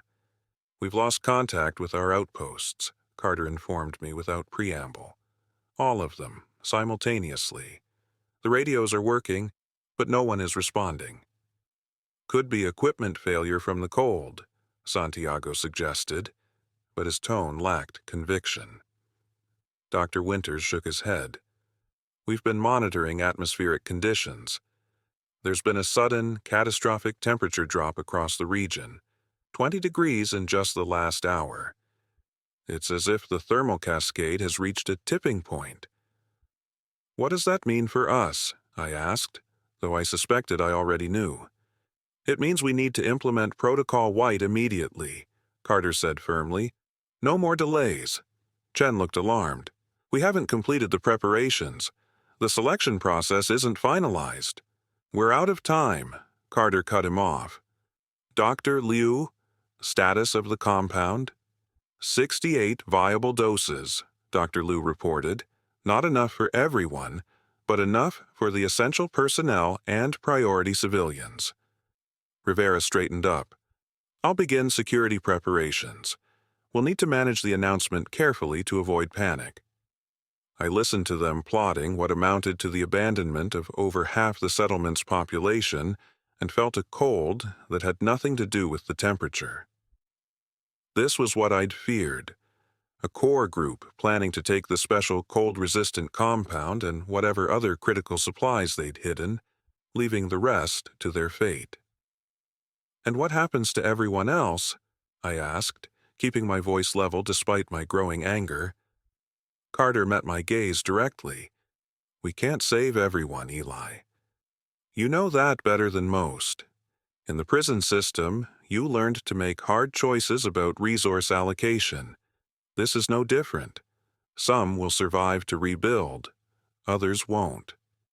So you're just going to announce that some people get to live and others don't? That'll cause a riot." I'd seen enough prison disturbances to know exactly how people reacted when they believed they were being treated unjustly. "That's why we need your help," Carter said. "You understand how to manage expectations, how to maintain order in crisis situations. Help us implement this in a way that minimizes conflict." She was asking me to be complicit in what amounted to a death sentence for dozens of people who had worked alongside us, trusted the leadership, contributed to the community. "I need to think about this," I stalled, needing time to warn my group, to figure out a counterplan. "We don't have time for thinking," Rivera said sharply. "You're either with us or—" A commotion from the main area interrupted him. Shouts, then screams. We rushed out to find people pointing toward the main entrance, where the lookouts were frantically signaling. "Incoming," one of them shouted. "Armed group crossing the river." Rivera grabbed a pair of binoculars and peered out. "It's the collective," he confirmed. "At least 30 of them, all armed. They're setting up positions around our perimeter." It was the worst possible timing, a potential attack just as the temperature had rendered the settlement most vulnerable. Or perhaps it was calculated, the collective somehow knowing our heating systems were failing. "Defensive positions," Carter ordered. "Rivera, get our security team in place. Santiago, move non-combatants to the central zone. Chen, secure the critical supplies. To me," she added in a lower voice, "this changes nothing. Protocol White proceeds as planned, just with an accelerated timeline. Get to the storage area and help Doctor. Liu, prepare the compound for transport." As the settlement mobilized for defense, I slipped away, not toward the storage area as instructed, but back to find my group. They needed to know what was happening, what Carter was planning. I found them still maintaining Frank's heated shelter, which had become a gathering point for several of the more vulnerable residents. "We need to talk," I told Patrick and Jamal urgently. right now. I quickly explained Carter's protocol, White, the plan to evacuate only selected individuals with the cold-resistant compound, abandoning the rest. That's murder, Vanessa whispered, horrified. It gets worse, I continued. The collective is outside right now, surrounding the settlement. We're trapped between Carter's betrayal and their attack. What do we do? Jamal asked, his voice steady despite the dire news. I'd been considering our options since leaving the research area. There's another way out. The service tunnels that connect these buildings, they must lead somewhere beyond the collective's perimeter, and I'm betting Carter's group plans to use them for their escape. Even if we get out, where do we go? Patrick asked practically. It's 60 below out there. The university research building, I said, remembering something Dr. Adams had mentioned during one of her rounds. She kept checking on people who had science backgrounds.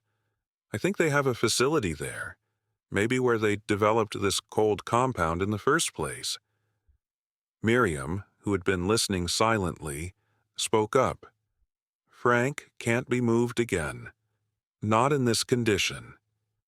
It was the dilemma I'd been dreading. Moving Frank might kill him, but leaving him behind certainly would.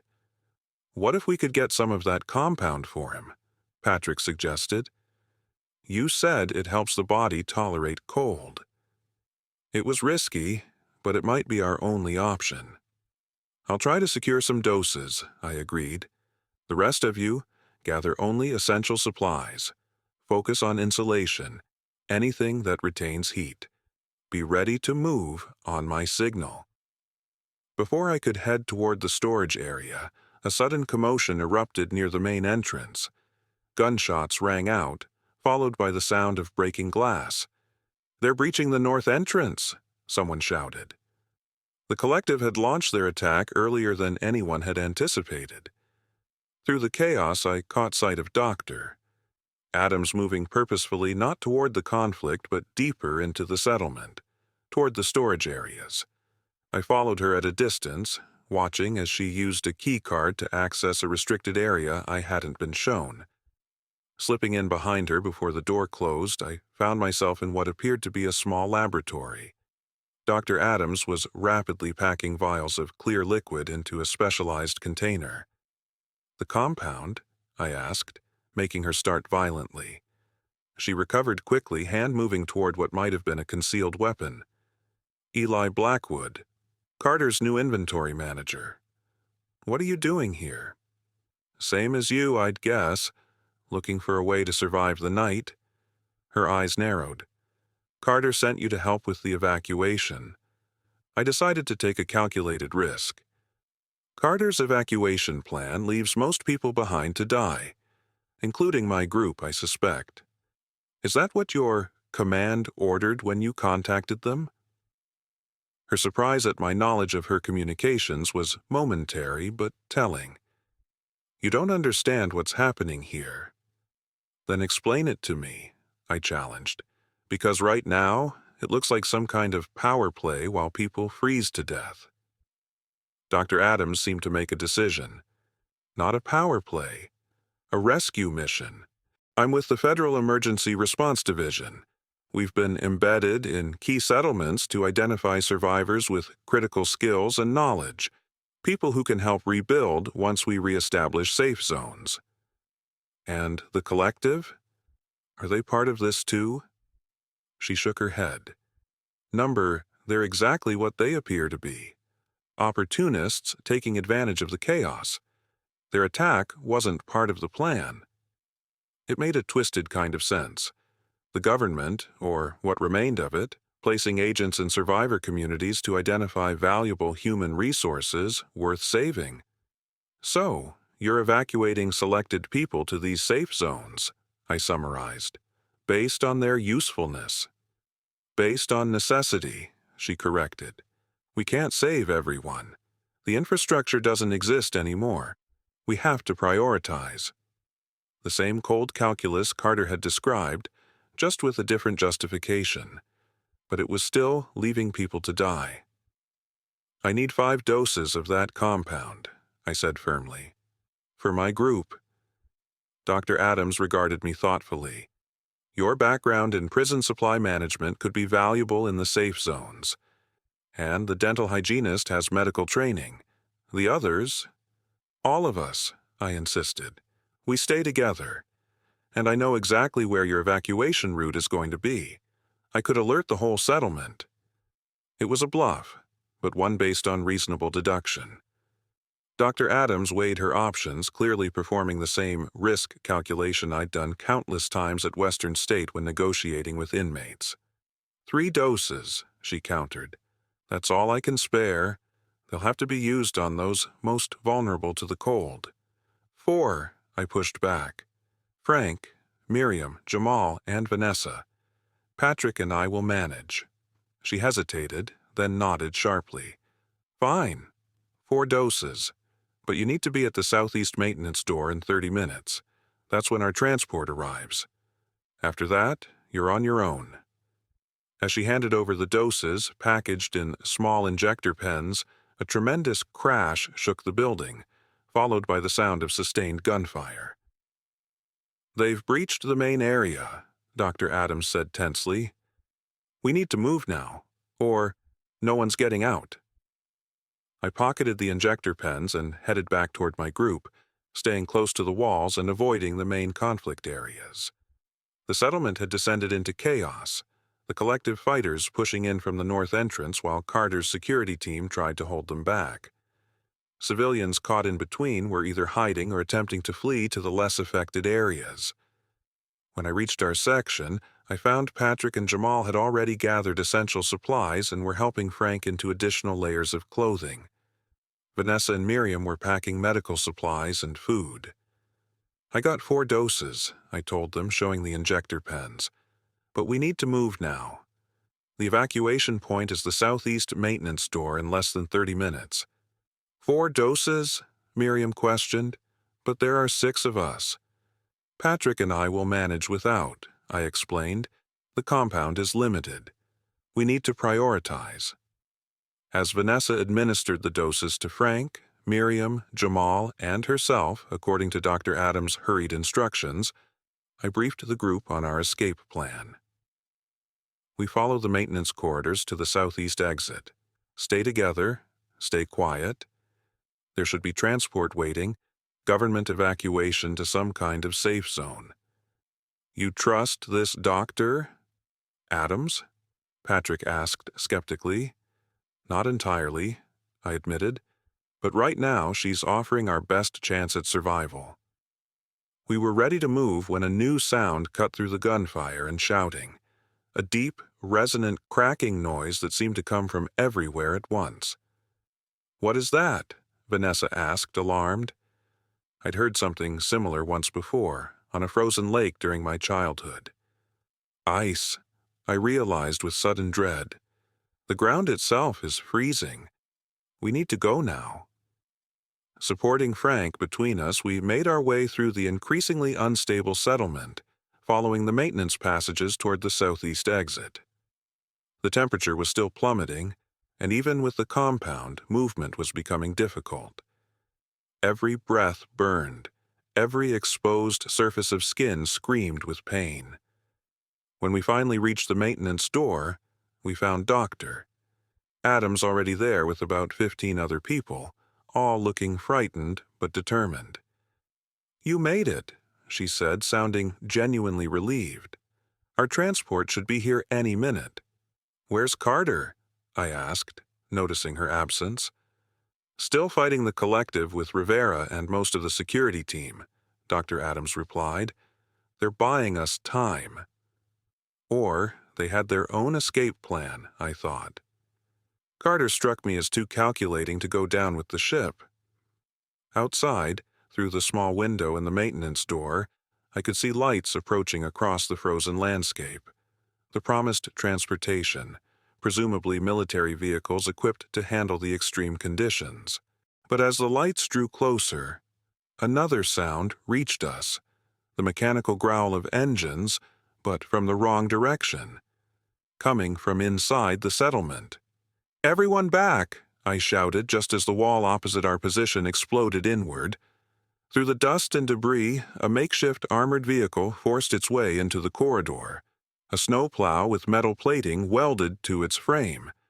As it ground to a halt, the side door opened, and Rivera emerged, weapon raised. "Nobody moves!" he shouted. "By order of Emergency Command, we're taking control of this evacuation." Dr. Adams stepped forward, her own sidearm now visible. "Federal authority supersedes your local command, Rivera. Stand down." It was a standoff. Rivera and his team on one side, Dr. Adams and her selected evacuees on the other, with my group caught in the middle. Outside, the transport vehicles were getting closer, unaware of the confrontation unfolding inside. In that moment, I realized we were witnessing the birth of the power structures that would define this new frozen world. Military authority, government agencies, local strongholds, all fighting for control of the dwindling resources and the diminishing spaces where humans could survive. The coldest night wasn't just about the temperature. It was about the freezing of human compassion, the calcification of society into those who would be saved and those who would be sacrificed. And somehow, my small group had to find a way to navigate between these emerging factions if we wanted to survive. The standoff between Dr. Adams and Rivera lasted only seconds before a new threat forced everyone's attention elsewhere. The foundation of the building gave a sickening lurch as the deepening cold caused the very ground to shift. A spiderweb of cracks appeared across the ceiling, spreading rapidly. "Structure's compromising," Santiago shouted from behind Rivera. "The entire settlement is coming down." In that moment of distraction, I made a decision. "Everyone to the transport vehicles," I ordered, using the same authoritative tone I'd employed during prison lockdowns. "Now!" For a heartbeat, no one moved. Then, as another violent shudder ran through the building, self-preservation overrode the power struggle. We moved as one desperate mass toward the exit, Rivera and Doctor Adams temporarily setting aside their conflict in the face of imminent structural collapse. Outside, the cold hit like a physical blow. Even with the compound in our systems, the air burned with each breath. The 4 military transport vehicles, massive, tank-like machines with oversized treads instead of wheels, waited about 50 yards away, engines running, exhaust crystallizing instantly in the frigid air. "Go! Go!" I urged my group, supporting Frank between Patrick and myself as we staggered toward the nearest vehicle. Behind us, the settlement structures were collapsing, section by section, as the extreme temperature differential between the heated interiors and the frozen exterior created catastrophic stress on the materials. We were halfway to the transports when a new sound joined the cacophony of destruction. Gunfire coming from our right flank. The collective had spotted the evacuation and was moving to intercept. "Keep moving!" Rivera shouted, taking a defensive position with his security team.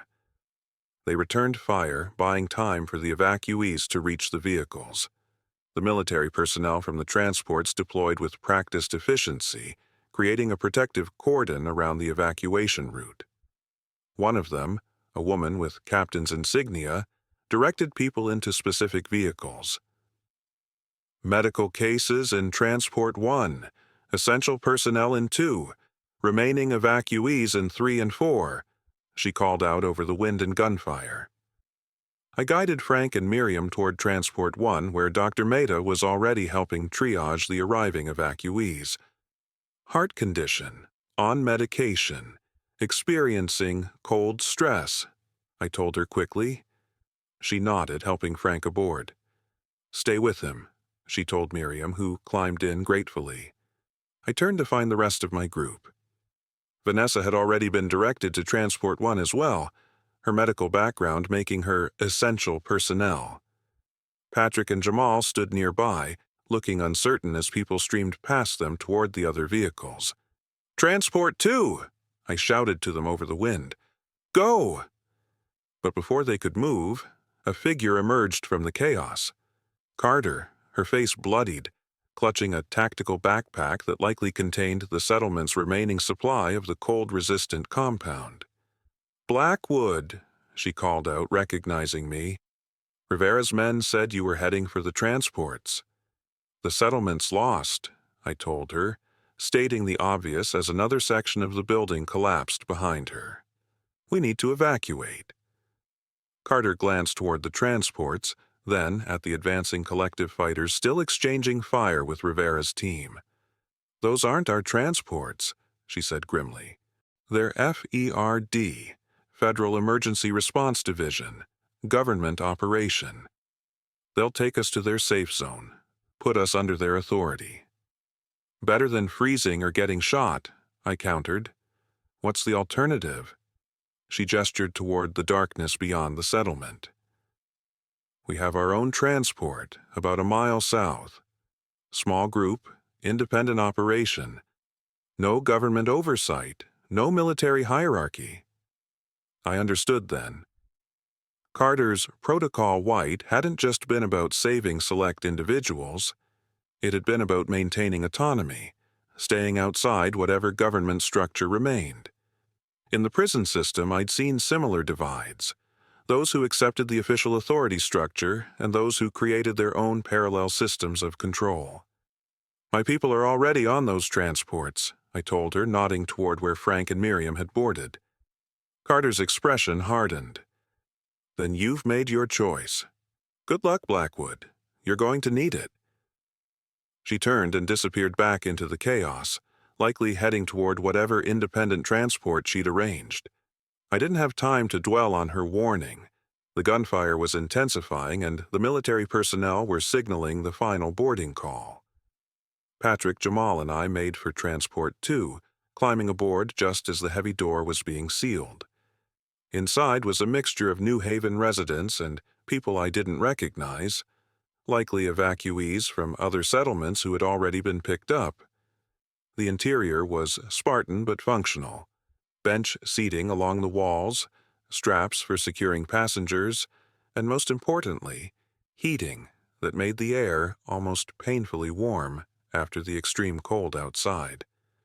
The vehicle lurched into motion as soon as the door sealed, its powerful engine straining against the frozen terrain. Through a small view screen near the front, I could see the other transports moving in formation, heading south away from the settlement and the collective fighters. Behind us, New Haven was fully engulfed in flames despite the cold, a surreal funeral pyre in the frozen landscape. "Where are they taking us?" Jamal asked quietly beside me. A woman across from us answered before I could. "FERD Safe Zone Alpha. It's about 80 miles south, near what used to be the West Virginia border. Geothermal heating, military protection, functioning agriculture, and climate-controlled environments." She introduced herself as Reyes, a former FEMA coordinator who had been working with Dr. Adams as part of the government's response to the freeze. "We've been establishing safe zones in locations with natural advantages, geothermal areas, certain mine systems, places where we can maintain livable temperatures regardless of the surface conditions." "And how many people can these safe zones hold?" I asked, already suspecting the answer. Rhea's expression confirmed my fears. "Not enough. Not nearly enough. That's why we've had to be selective about evacuations. The same brutal calculus that Carter and Dr. Adams had described, choosing who lived and who died based on their potential value to future survival. I thought of the thousands of people across Pittsburgh who hadn't been selected, who were facing the deepening cold without transport or compound or safe zones. "What about other cities? Other countries?" Patrick asked, voicing what we were all wondering. "Is this happening everywhere?" Reyes nodded grimly. "Global effect, though the impact varies by latitude and local conditions. Some equatorial regions are maintaining survivable surface temperatures. Northern Europe is completely under ice. Asia, varying conditions but mostly uninhabitable outside of specialized shelters. The scientists call it a thermal cascade that's accelerating faster than any models predicted. The transport rumbled on through the darkness, its heavy treads crushing the ice beneath. After about 20 minutes, one of the military personnel moved through the cabin distributing emergency rations and thermal blankets. "Rest while you can," he advised. "We'll reach Alpha in approximately 4 hours, assuming no complications." As people around us settled into exhausted silence, I leaned closer to Patrick and Jamal. "First chance we get, we need to find Frank, Miriam, and Vanessa," I whispered. "I don't trust that we'll all be kept together at this safe zone." Patrick nodded in agreement. "From what Reyes said, they're categorizing everyone by usefulness. They might separate us based on their needs."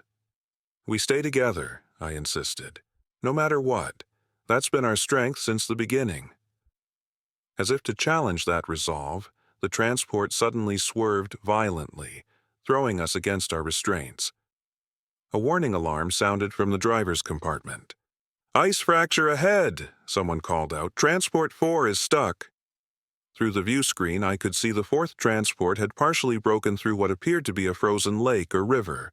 Its rear treads spun uselessly as the front section slowly sank into the black water beneath the ice. Our transport and the others ground to a halt, maintaining a safe distance from the compromised ice. Almost immediately, the military personnel sprang into action, donning extreme cold weather gear and preparing rescue equipment. "Everyone stay inside," the officer in charge ordered. "The temperature out there will kill you in minutes without proper protection." I moved to the view screen, straining to see Transport 4. "Which one is that?" I asked urgently. "1, 2, 3, or 4? "That's 4, Reyes confirmed. "Mostly civilian evacuees from New Haven." Relief washed over me. Frank, Miriam, and Vanessa would be in Transports 1 and 2. But the relief was short-lived as I watched the desperate rescue attempt unfolding outside. The military personnel had deployed a sophisticated-looking cable system attempting to secure Transport 4 before it fully submerged. But the ice continued to fracture around it, making the rescue increasingly dangerous. I could see figures being evacuated from the stricken vehicle.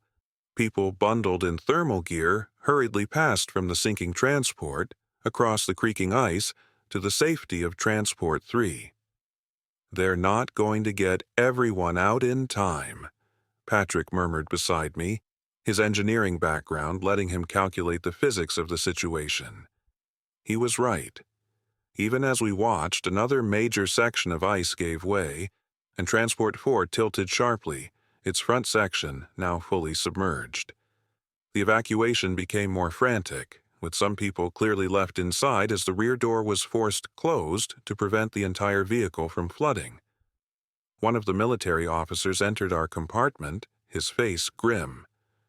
"We're taking on additional passengers from 4. Make room and share thermal resources."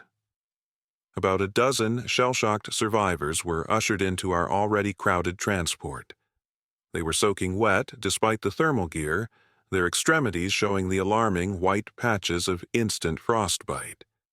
"Transport 4 is lost," one of them reported, a young man who appeared to be in shock.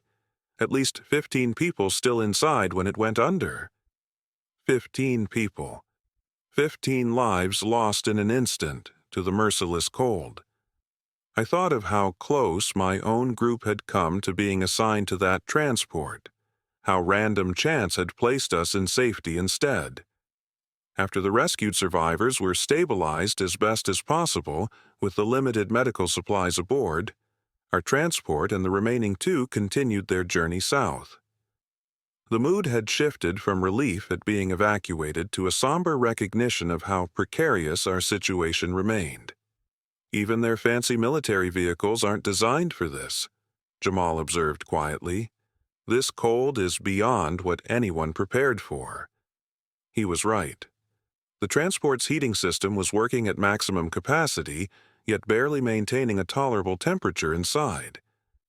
The view screen had frosted over completely, leaving us blind to the outside world except when a crew member manually cleared it.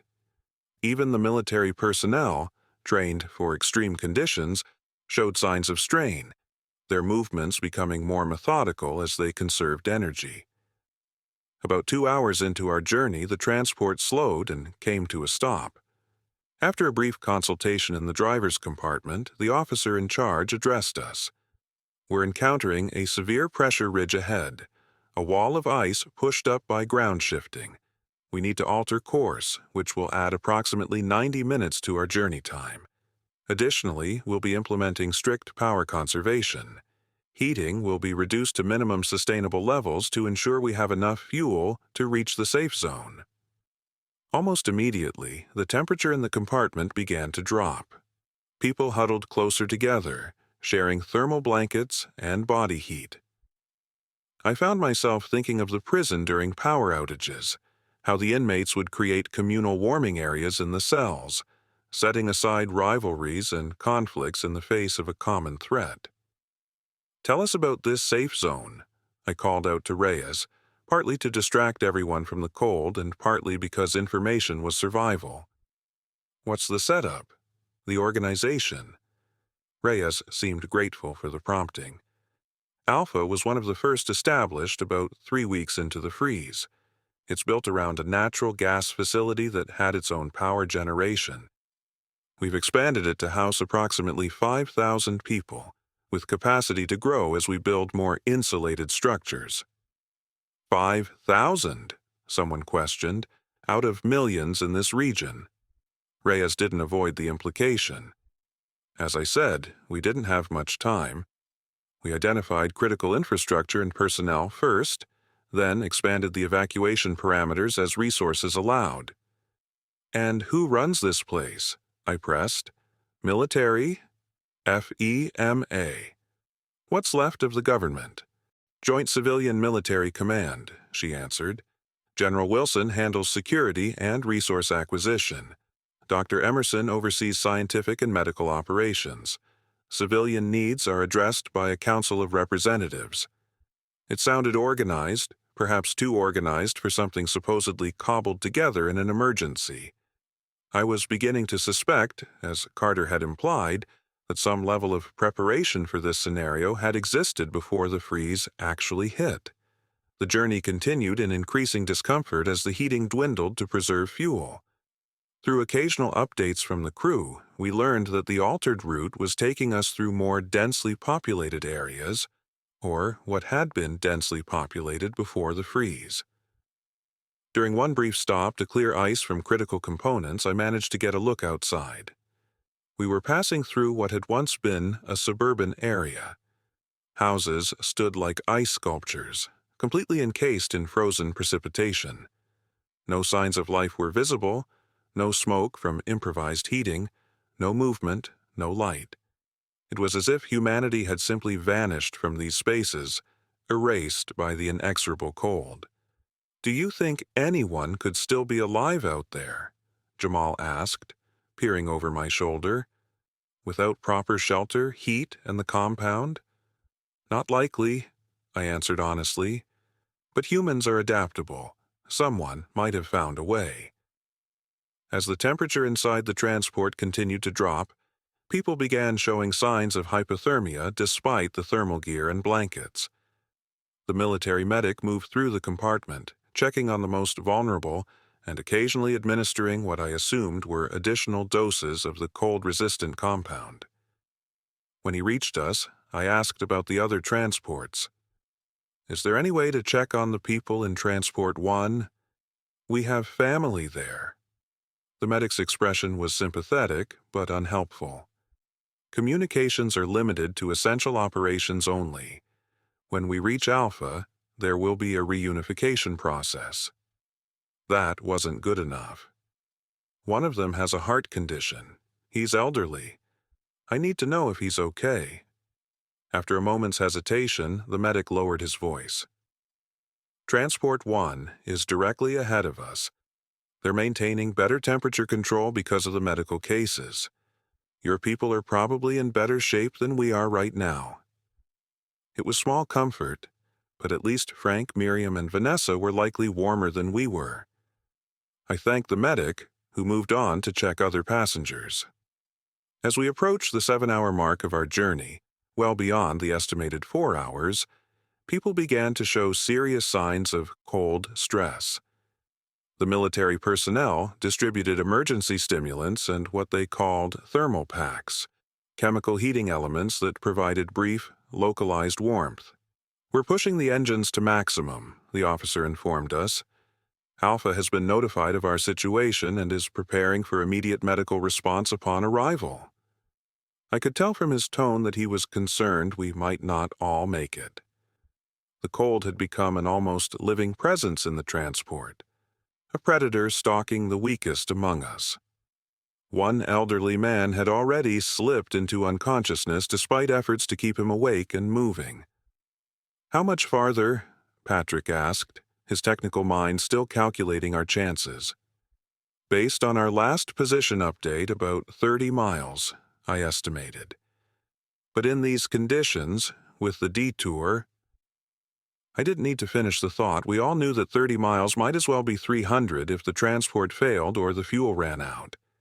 Just when it seemed the situation couldn't get worse, the transport lurched violently and began to slow. The treads made a grinding sound that resonated through the compartment. "Mechanical failure," Patrick identified immediately. "Something in the drive system." The officer confirmed his assessment moments later. "We're experiencing a critical issue with the portside tread assembly. Engineering is attempting repairs, but we need to power down all non-essential systems, including remaining heat." As the last vestiges of warmth faded from the compartment, I made a decision. Moving carefully through the crowded space, I approached Reyes. "The compound you gave us earlier," I said quietly. "Is there more aboard?" She glanced toward the military personnel, then back to me. "Limited emergency reserves." "Why?" "Because without additional doses, people are going to start dying in the next hour," I stated bluntly, "including possibly you and me." Reyes hesitated, then nodded almost imperceptibly. "There's a medical kit behind the driver's compartment, access code 2859. Don't let them see you take it." Using Patrick and Jamal as cover, I made my way to the front of the transport. The military personnel were focused on the repair effort, communicating with the crew outside who were working in the lethal cold. I located the medical kit, entered the code, and found what I was looking for: a sealed container with 6 injector pens of the cold-resistant compound. It wasn't enough for everyone, but it might keep the most vulnerable alive until repairs were completed. I slipped the container into my jacket and returned to my seat, where Patrick and Jamal waited expectantly. "We need to be strategic," I whispered. "Identify who needs it most urgently." Together, we discreetly assessed the other passengers. The elderly man who had lost consciousness was our first priority, followed by a young woman showing advanced signs of hypothermia, and then a teenage boy who had been among those rescued from Transport 4.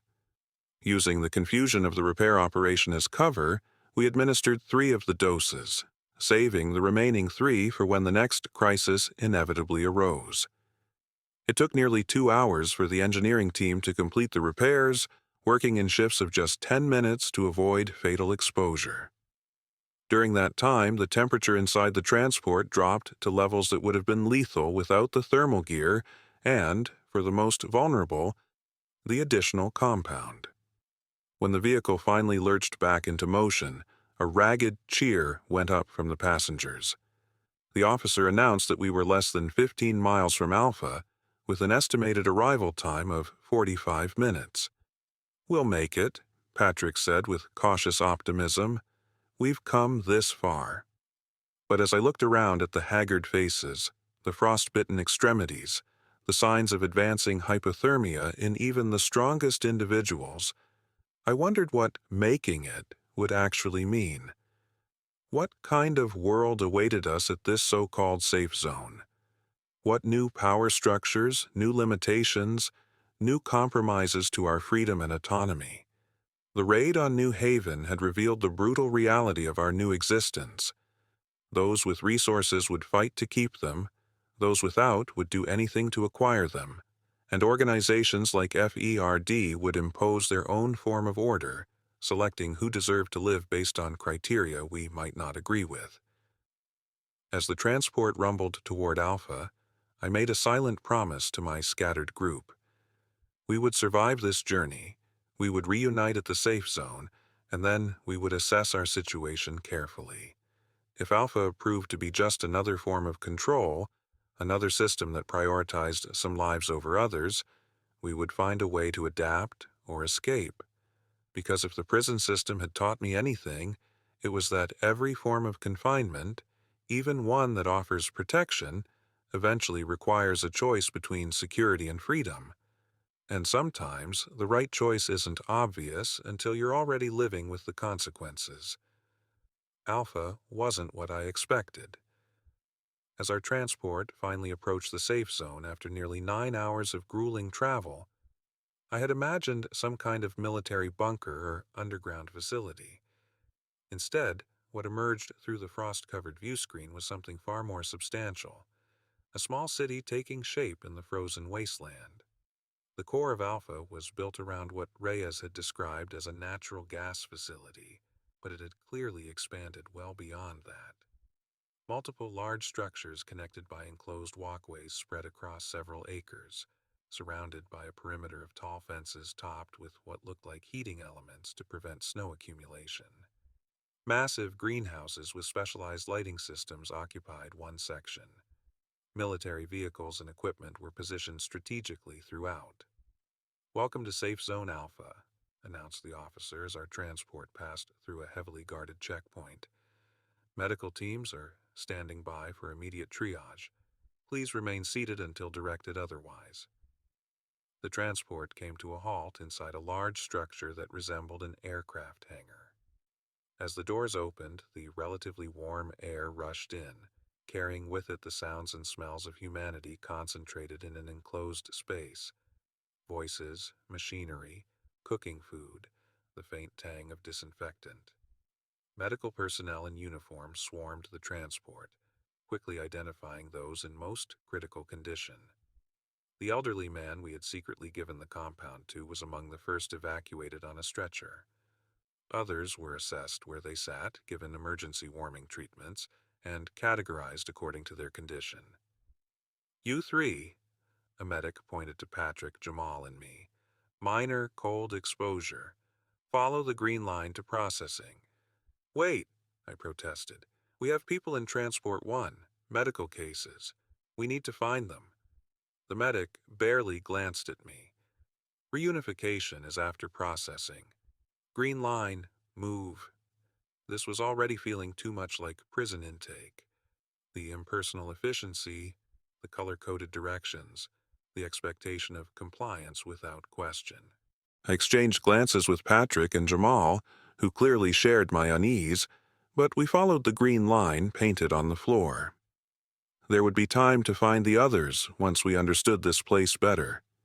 The processing center was a large room divided into stations, each handling a different aspect of intake. First came medical screening, basic vitals, documentation of injuries, blood samples taken without explanation.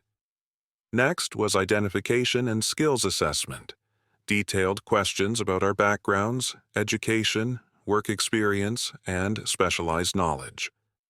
When I mentioned my experience as a prison commissary supply coordinator, the intake officer's interest noticeably increased. He made several notations in his tablet before directing me to the next station. "Resource assignment," he explained, "based on your skill set." That station was run by a stern-faced woman in what appeared to be civilian clothes rather than military uniform. "Elias Blackwood," she read from her screen. "Logistics and inventory management experience. Excellent. We have an immediate need in central supply distribution. I'm not accepting any assignment until I find my group," I stated firmly. "We were separated during transport. 5 others, Frank and Miriam Weber, Vanessa Liu, and my colleagues here, Patrick Chen and Jamal Wilson. The woman's expression didn't change. Reunification happens after initial settlement. You'll be assigned temporary quarters in Zone C, which is primarily for infrastructure support personnel. After orientation tomorrow, you can submit locator requests for your associates. That's not acceptable, I insisted, keeping my voice level but firm. 2 of our group have medical conditions that require regular monitoring. 1 is elderly with a heart condition. She sighed, clearly having dealt with similar requests before. Medical cases are handled in Zone A. If your associates are there, they're receiving appropriate care. Infrastructure personnel are needed immediately to maintain critical systems. Your skills have been prioritized accordingly. I recognize the tactic from my prison days, using essential functions as leverage to ensure compliance. But I also knew that rigid systems often had workarounds if you understood their pressure points. I understand the importance of infrastructure support, I acknowledged, but my effectiveness will be significantly compromised if I'm concerned about my group. A brief visit to confirm their well-being would allow me to focus fully on whatever assignment you have for me. The woman studied me for a moment, perhaps recognizing a fellow systems navigator. I can authorize a 30-minute reunification window before you report to your assignment. Terminal 8 can access the resident database. Your group members should be searchable by name if they've completed intake. It wasn't ideal, but it was a start. I thanked her and moved through the remaining stations: quarters assignment, ration card distribution, and finally a brief orientation video that outlined Alpha's basic structure and rules. The safe zone operated under what they called emergency governance protocols, a fancy term for martial law with a civilian facade. General Wilson commanded all security and resource acquisition operations. Dr. Emerson oversaw scientific, medical, and agricultural divisions. The Civilian Council existed mainly to handle disputes and daily management issues, with no real authority over the larger operation.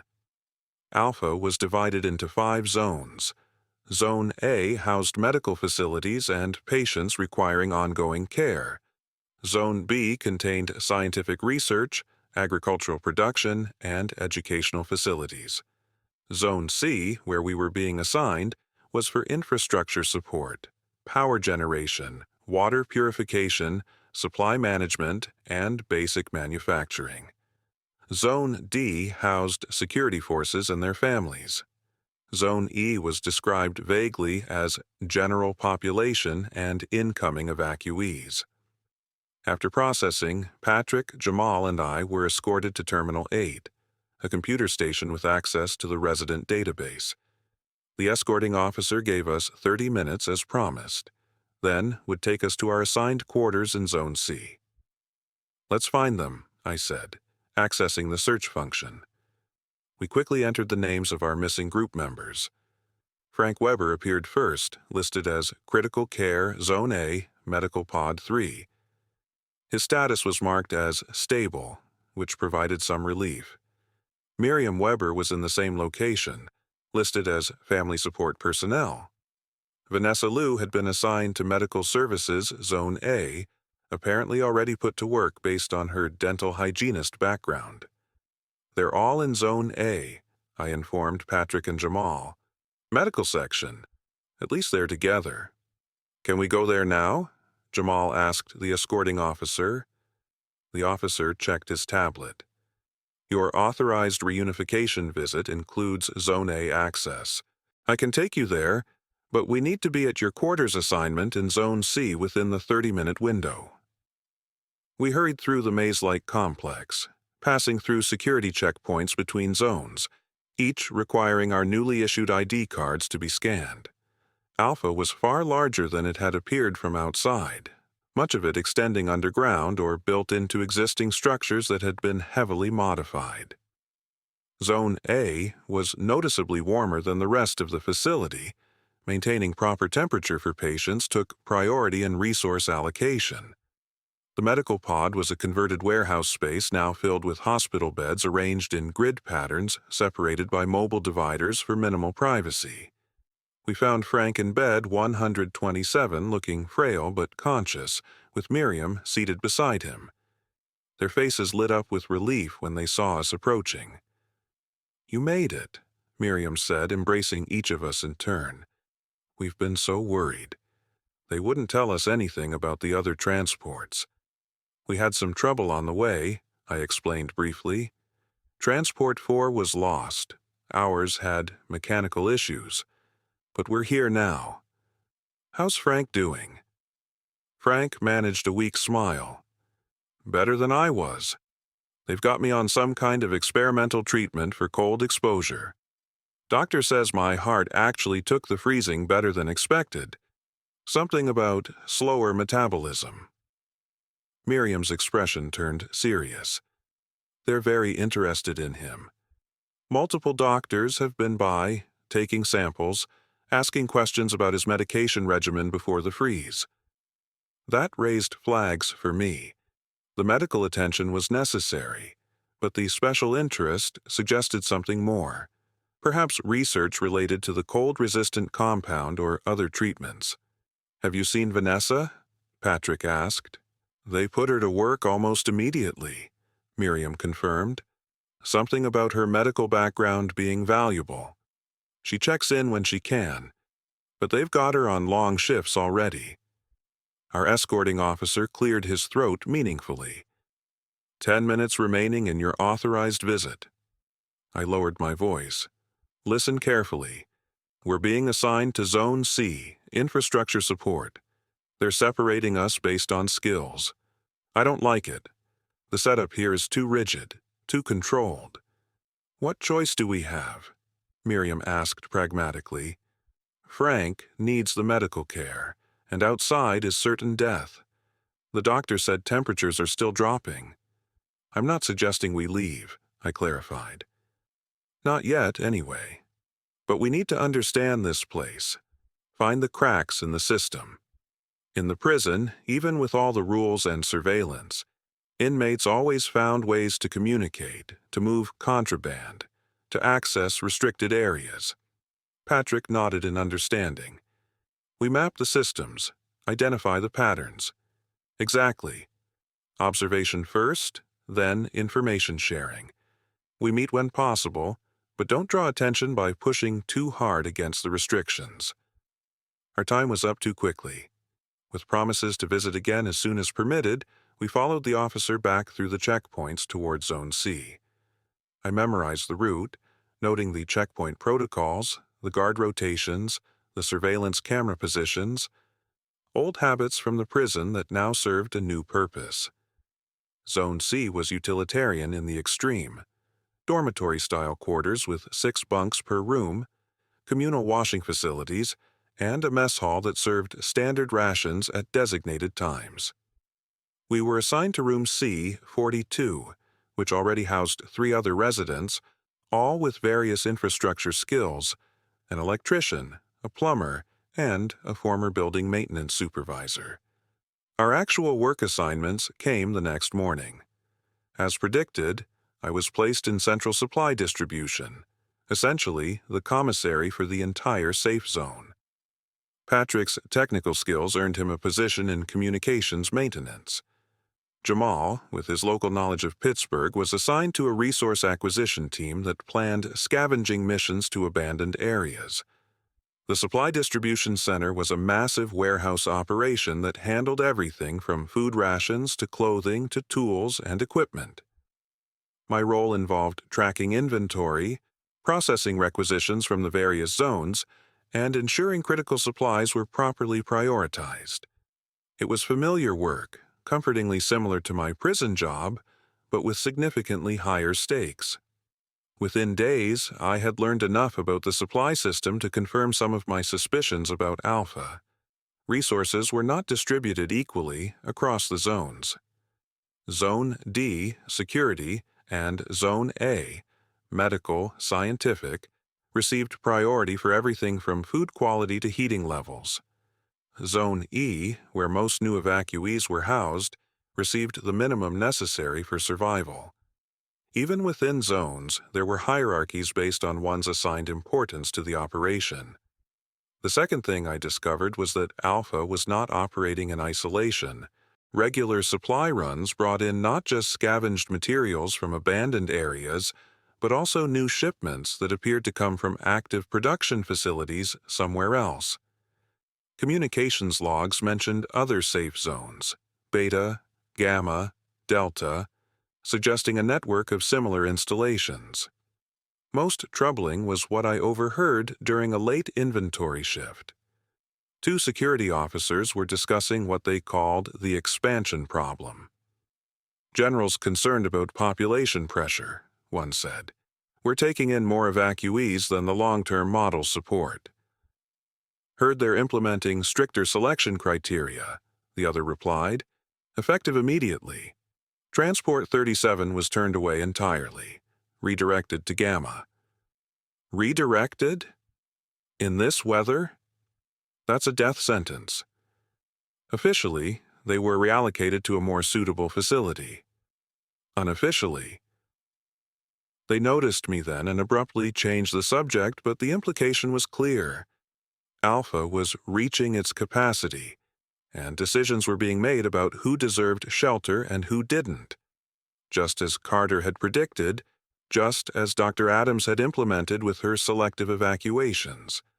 I managed to meet with Patrick and Jamal during our overlapping meal period in the Zone C mess hall. They had made similar observations in their respective areas.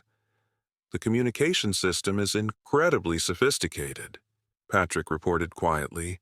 "Military-grade equipment, satellite uplinks, dedicated frequencies. They were ready for this, Eli.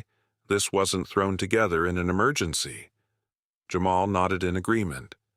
"The acquisition maps are too detailed. They know exactly what's where in the city, what's worth retrieving, what's already been cleared. And some locations are marked as restricted. No teams allowed, regardless of what might be there." "We need to get this information to the others," I said.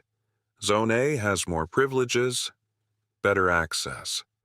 Vanessa might be able to move more freely than we can."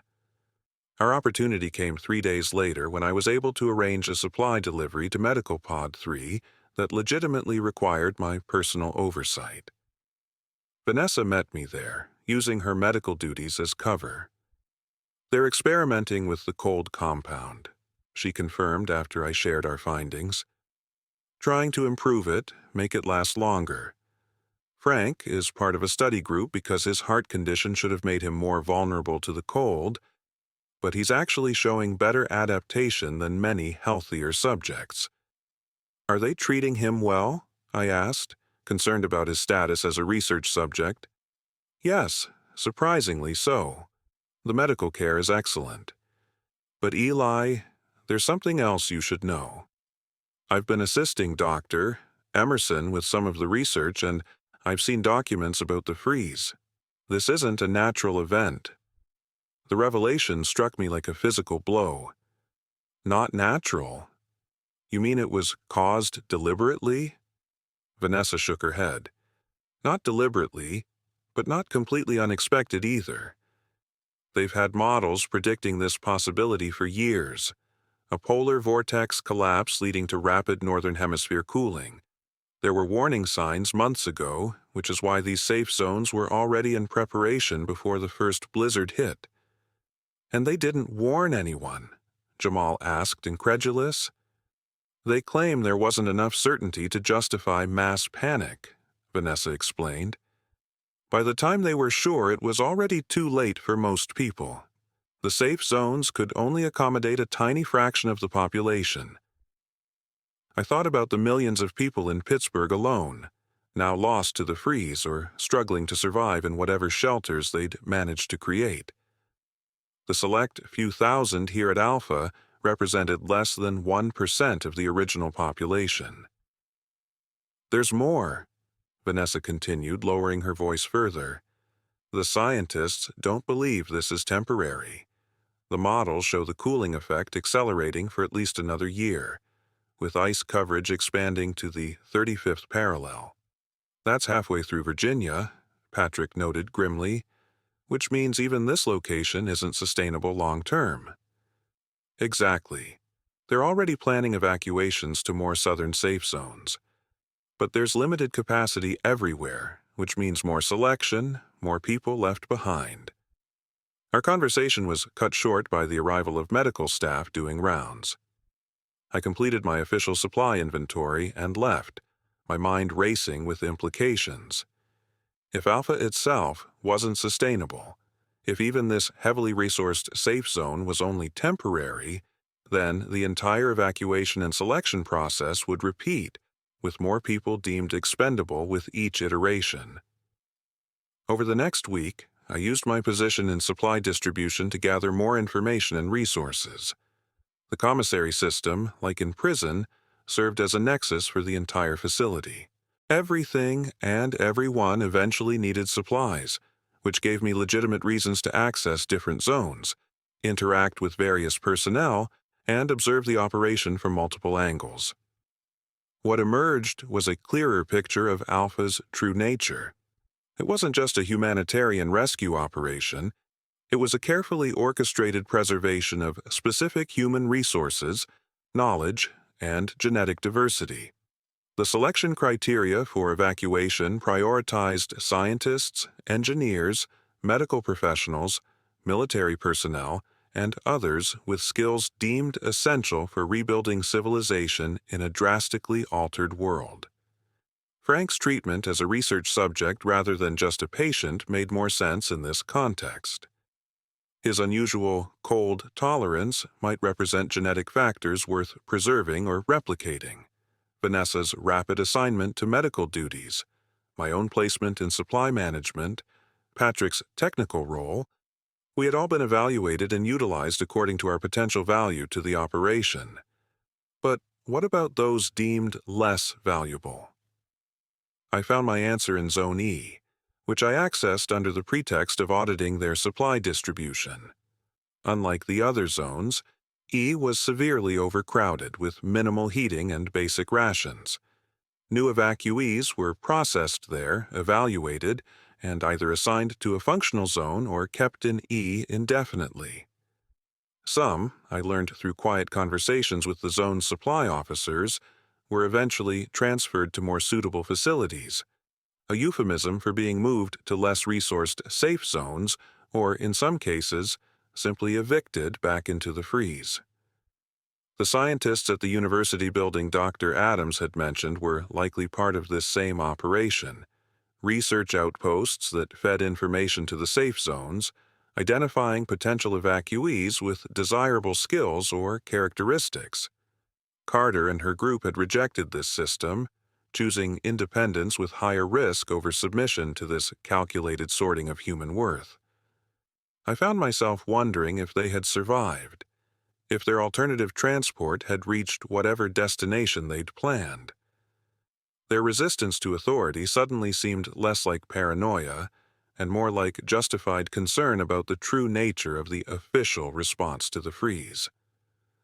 One evening, as I was completing inventory in a rarely accessed storage section, I came across something unusual.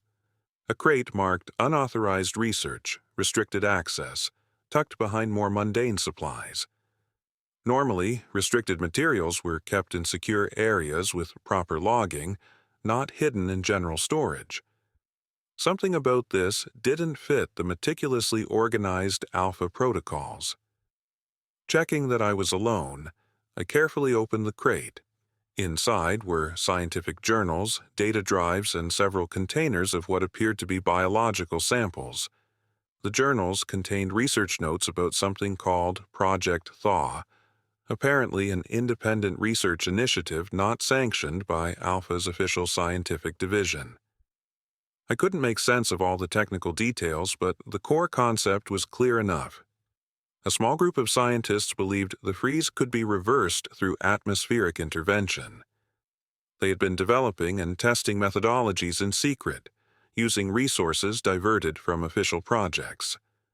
The last journal entry was dated just 3 days earlier.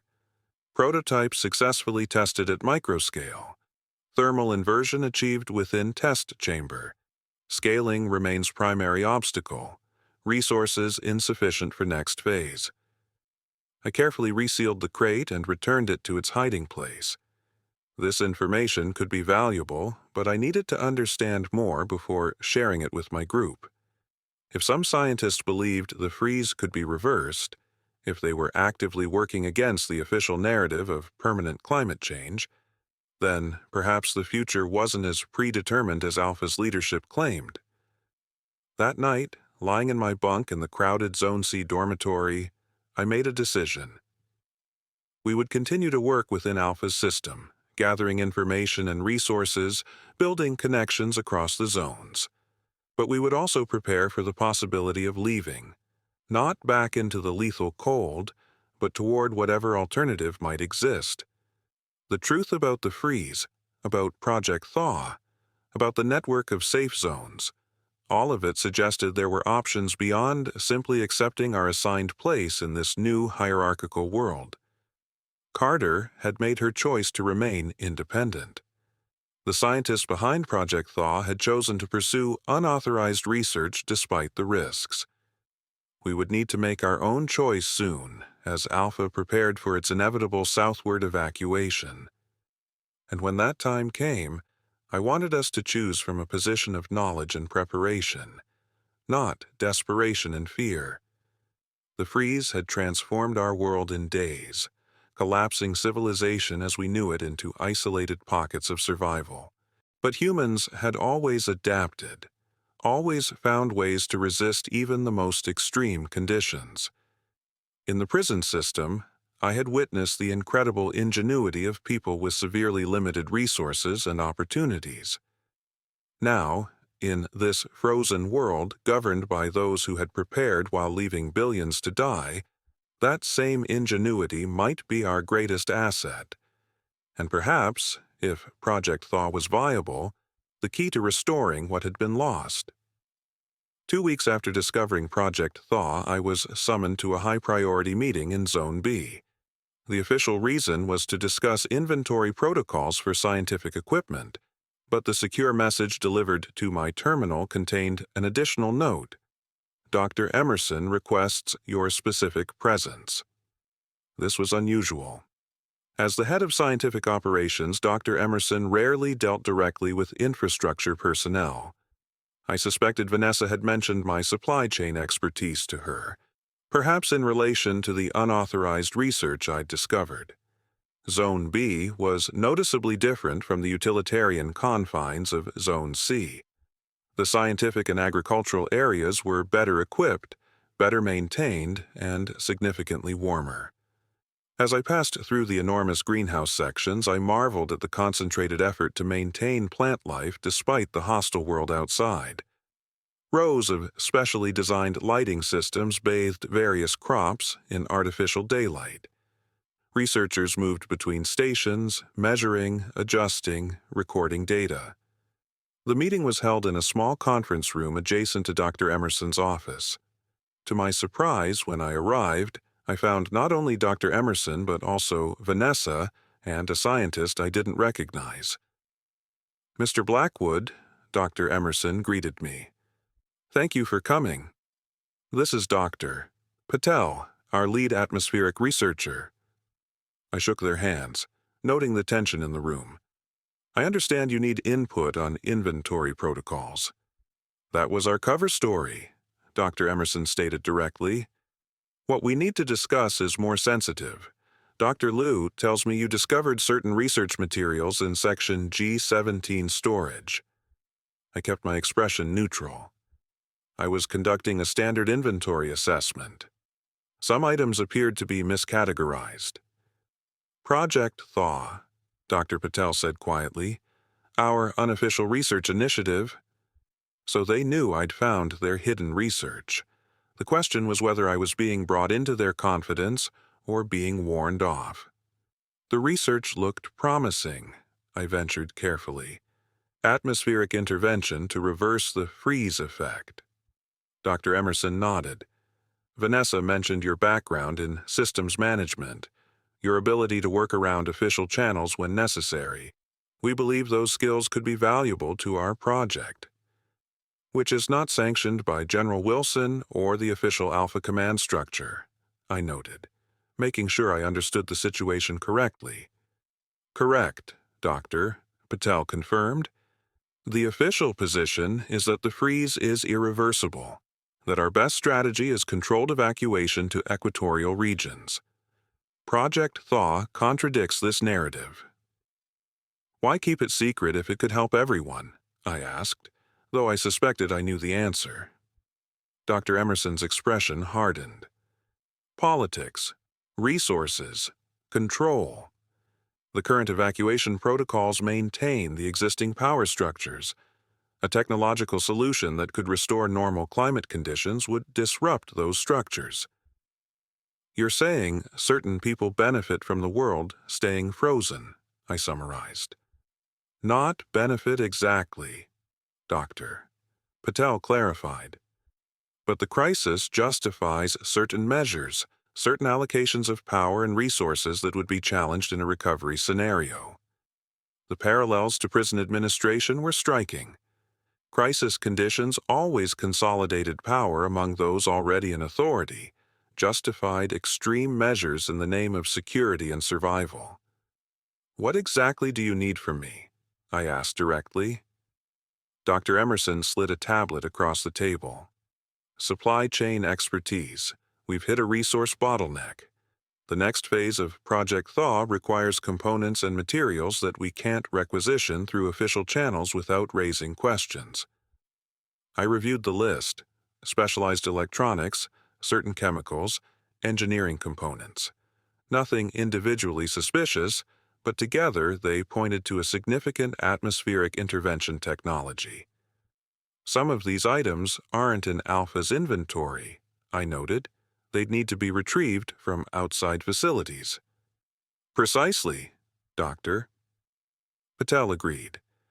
"We need to quietly add these items to upcoming acquisition missions without alerting the official oversight.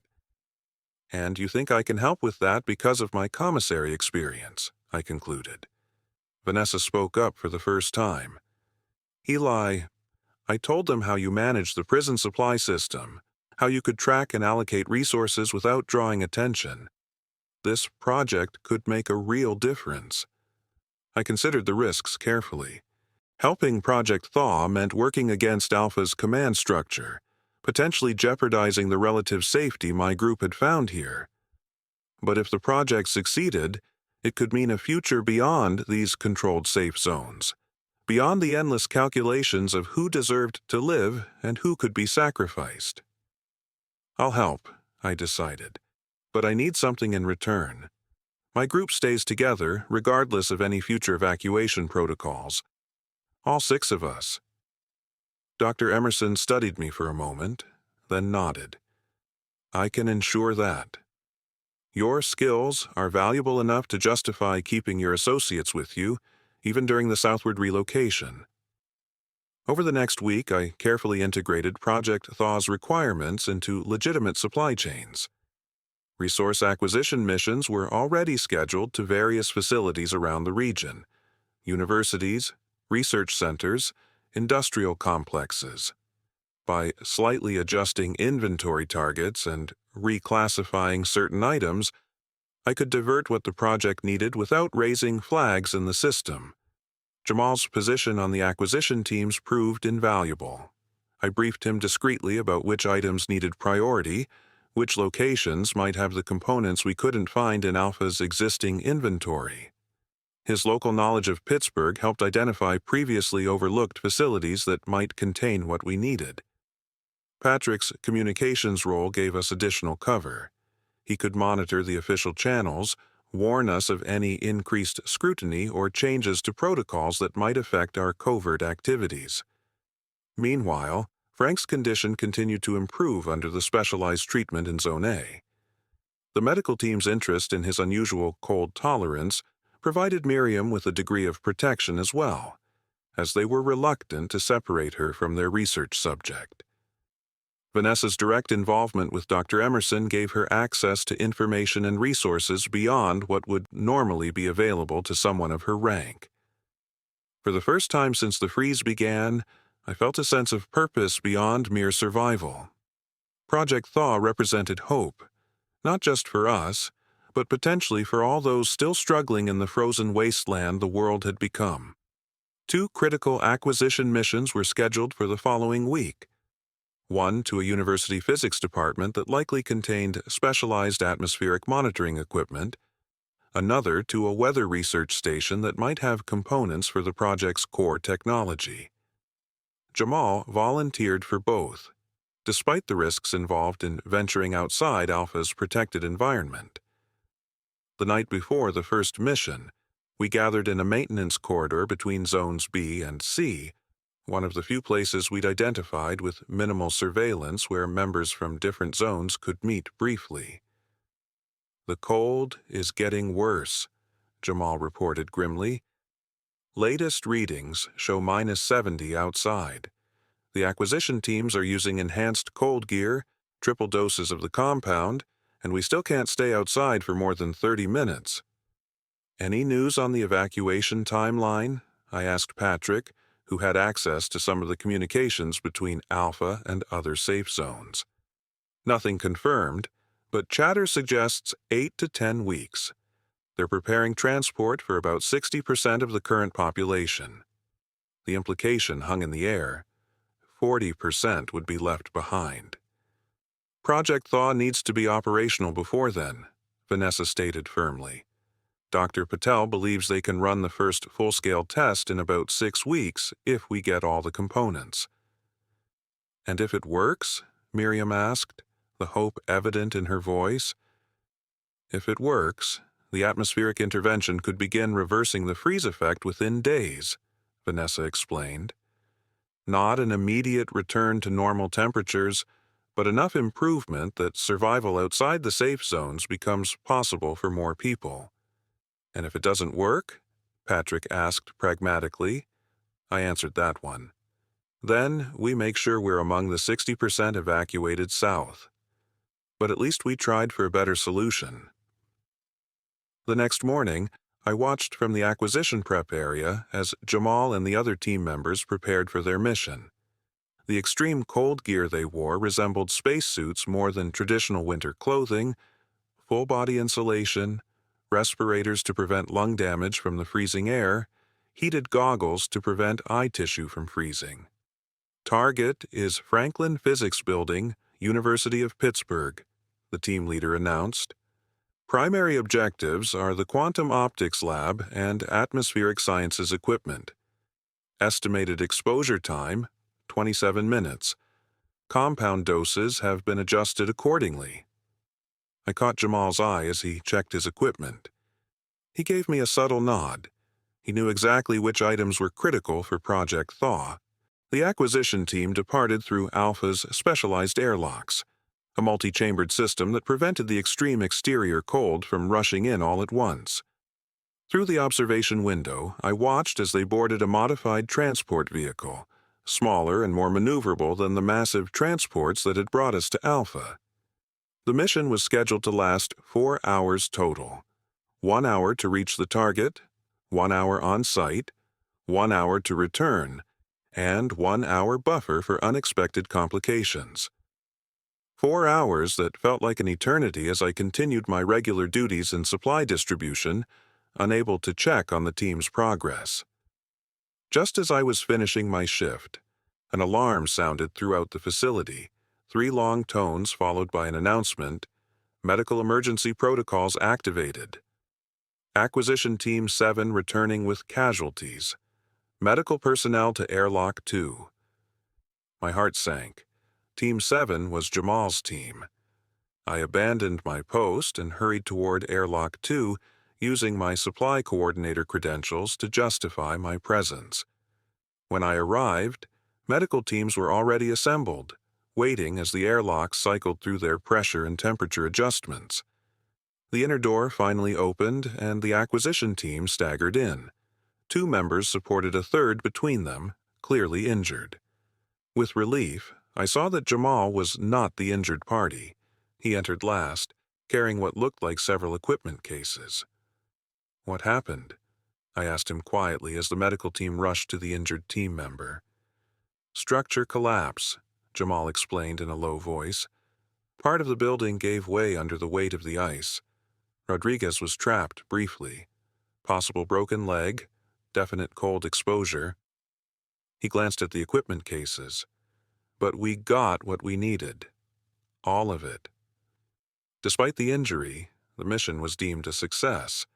The equipment cases were transferred to Zone B for evaluation and processing. I made sure they were properly routed to Dr. Patel's lab rather than the general inventory. The second acquisition mission 2 days later was less eventful, but equally successful. By the end of the week, Project Thaw had acquired approximately 70% of the components needed for their atmospheric intervention prototype. But our activities had not gone completely unnoticed.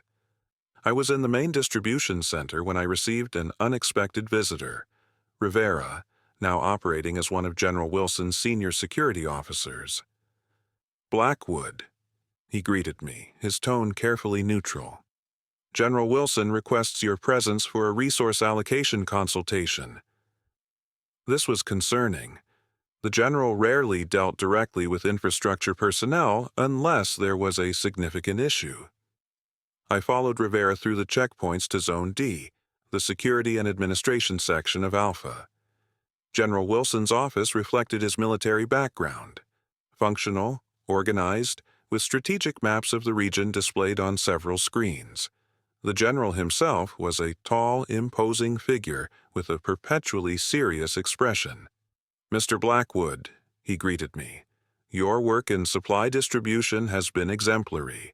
Your prison experience has clearly translated well to our current circumstances. Thank you, sir, I replied cautiously. I've always believed efficient resource management is critical in controlled environments. Indeed. The general activated a display showing inventory records, which is why I'm concerned about certain discrepancies in recent acquisition manifests. Items requested don't fully align with items returned. Quantities don't match projections. He knew something was being diverted. The question was whether he knew exactly what and why. The acquisition teams often have to make on-site decisions based on what they actually find, I explained truthfully. Inventories of abandoned facilities are estimates at best. We adjust records when the teams return. General Wilson studied me carefully. And these adjustments are all properly documented, I assume? Of course, sir. All changes follow standard protocols. Good? He switched to another display, a map showing temperature gradients spreading across the continent. Because resources are about to become even more critical. The freeze is accelerating faster than our models predicted. The southward evacuation has been moved up, 3 weeks from today. This was alarming news. Project Thaw needed at least 6 weeks to prepare their prototype. 3 weeks doesn't give us much time to prepare, sir, I noted, trying to keep my voice even. It's not ideal, the general agreed, which means we need to be even more selective about evacuation priorities. Your assessment of essential personnel in the supply chain will be crucial. He was asking me to help decide who would be evacuated and who would be left behind. Just as Carter had warned, just as Dr. Adams had implemented during New Haven's evacuation. I'll need time to properly evaluate the supply personnel, I stalled, considering not just current roles but adaptability to new conditions. You have 1 week to submit your recommendations, the general stated. I should mention that your group has been flagged for priority evacuation. Your skills have been deemed essential to the Southern operation. It was both reassurance and warning. Cooperate, and my people would be safe. Resist, and that priority status could be revoked. I appreciate that, sir. I'll ensure my evaluation is thorough and efficient. After leaving the general's office, I immediately sought out Dr. Emerson. The accelerated evacuation timeline changed everything. Project Thaw needed to adapt or fail. Dr. Emerson and Dr. Patel received the news with grim determination.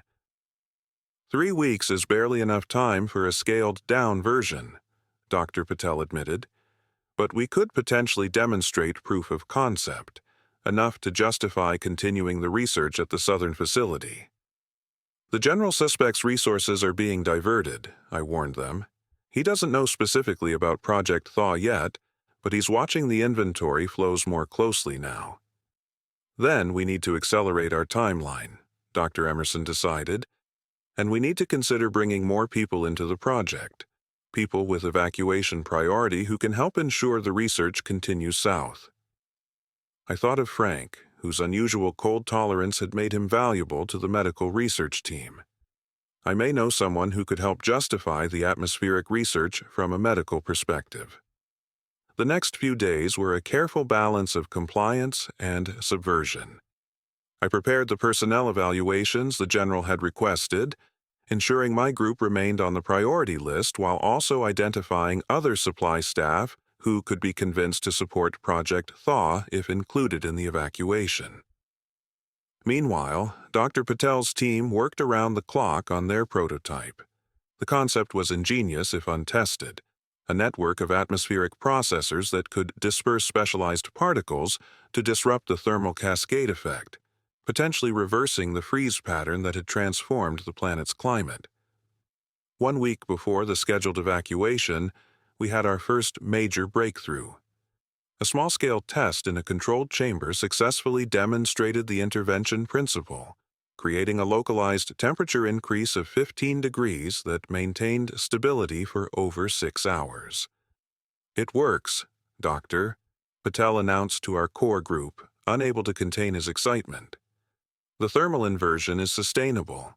If we can deploy the full-scale version, we could begin reversing the freeze effect across significant geographical areas." "How soon could a full deployment be ready?" I asked. "With the right resources?" 2 weeks for the prototype, another week for calibration, perhaps a month total before initial deployment. But we didn't have a month. The evacuation would begin in 1 week, and the general had made it clear that Alpha would be essentially abandoned afterward, with only a skeleton crew maintaining critical systems until those too would be shut down. "We need to convince the general to delay the evacuation," Vanessa suggested. "Show him the test results. Make him understand what's at stake." Dr. Emerson shook her head.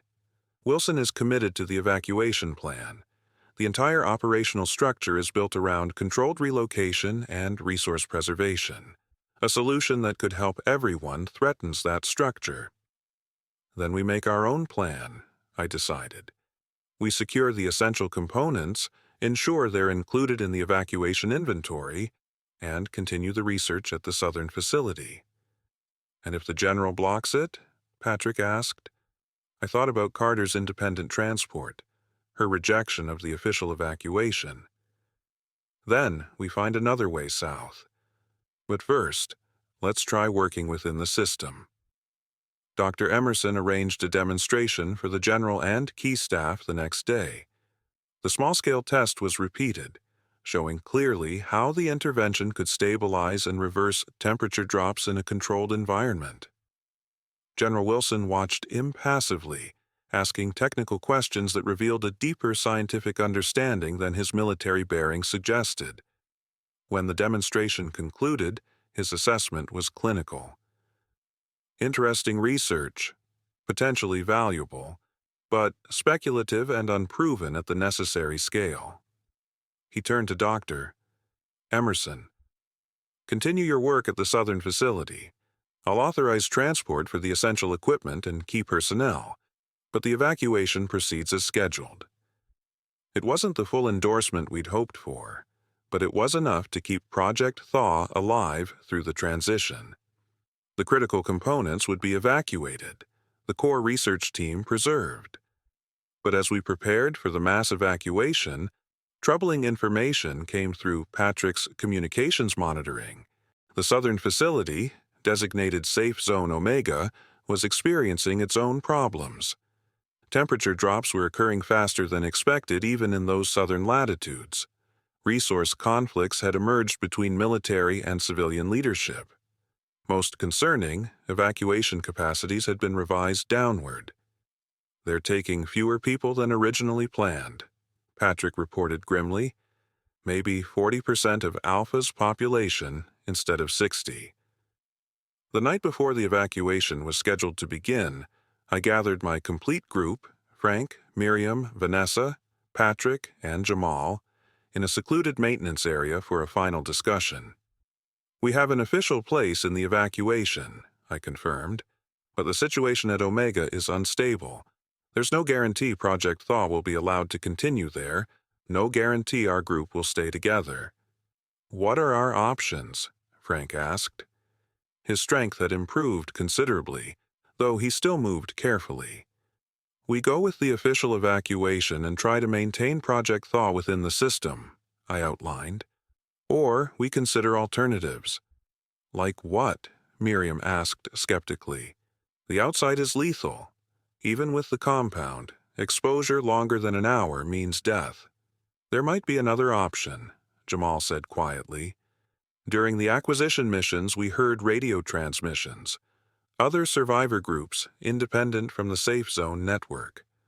One in particular mentioned a facility with geothermal heating, about 100 miles southwest of here." "A power plant," I realized, remembering rumors from New Haven about such a place, "using natural heat from underground." "The collective talked about it too," Jamal nodded. "Before they attacked New Haven. They were planning to move there eventually. Self-sufficient, no military control, sustainable even in these temperatures. It was a risk. The official evacuation offered certainty, transportation to Omega, continued survival, though under increasingly restrictive conditions. The independent route meant potential freedom, but much higher danger. "If we go, we'd need to take Project Thaw's core components," Vanessa pointed out. "Otherwise, the research dies and the freeze becomes permanent." The implications were enormous.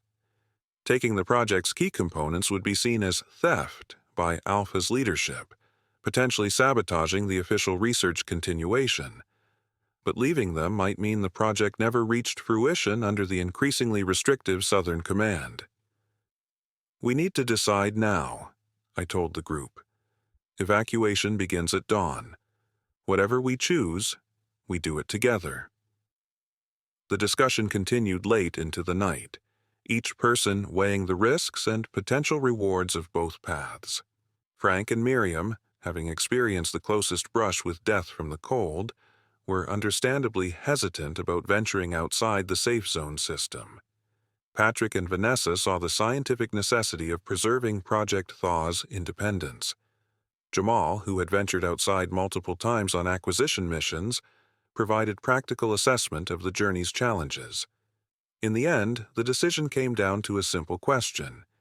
Did we trust the system that had selectively saved a tiny fraction of humanity while abandoning the rest? Or did we believe in finding a third option, a solution that might eventually help everyone? Dawn brought chaos to Alpha. The evacuation procedures were complex, with each zone assigned specific departure times and transport allocations. My position in supply distribution gave me access to the loading areas, where I could observe the carefully orchestrated flow of people and resources. The Project Thaw components had been packed into specialized containers, officially designated for scientific equipment transport to Omega. Dr. Emerson and Dr. Patel supervised the loading personally, ensuring nothing was damaged or left behind. As Zone C personnel were called for evacuation processing, I met briefly with my group near the supply loading docks. Each of us had taken our assigned evacuation preparation steps, maintaining the appearance of compliance while positioning ourselves for our actual plan. "The transport to the power plant facility leaves from Acquisition Bay 3 in 20 minutes, I informed them quietly. "Jamal has secured the vehicle and supplies. Patrick has modified the tracking system to show it as out for repairs." "What about the Project Thaw components?" Vanessa asked. Already diverted to the acquisition bay, I confirmed. Dr. Patel is meeting us there with the critical research data. Frank looked at each of us in turn. Last chance to stay with the official evacuation. Once we take that transport, we're on our own. No one wavered. The decision had been made. We moved through Alpha's corridors one last time, using the confusion of the evacuation to mask our true destination. The acquisition bay was isolated from the main evacuation routes, used primarily for preparing vehicles for outside missions. When we arrived, Jamal was already there with Dr. Patel. The transport vehicle, a sturdy, cold-resistant model designed for acquisition missions, was loaded with supplies, enhanced cold gear, and, most importantly, the core components of Project Thaw. We have about 10 minutes before they notice the equipment is missing, Dr. Patel warned as we quickly donned the cold gear. Once we're outside, we need to move fast and stay away from the main evacuation routes. As we prepared to depart, a figure appeared at the bay entrance, Dr. Emerson, accompanied by 2 others from the research team. "You're really doing this," she said, not sounding surprised. "The project deserves independence, Doctor," Patel responded. "You know as well as I do that Omega's command structure will restrict or shut down the research." Dr. Emerson nodded. "That's why I'm coming with you. The project needs both of us to succeed." This was unexpected but welcome. With both lead scientists, the project's chances improved significantly. We completed our preparations, each person checking their cold gear and compound doses. The journey would take approximately 6 hours if all went well. 6 hours of exposure to the most extreme conditions any of us had faced.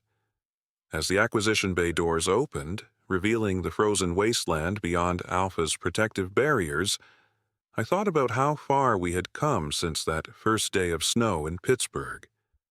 From strangers huddled in an office building to a cohesive group willing to risk everything for a chance at a better future. From individual survival to a mission that might eventually help restore the world. The cold that rushed in was beyond anything I could have imagined, a physical force that seemed to seek out any vulnerability in our protective gear.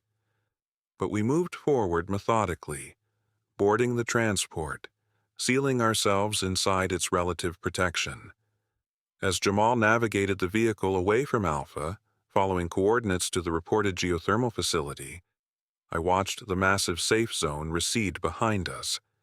Evacuation transports were lined up at the main loading areas, processing the essential personnel who would continue south to Omega, leaving the rest to whatever fate awaited them in the abandoned facility.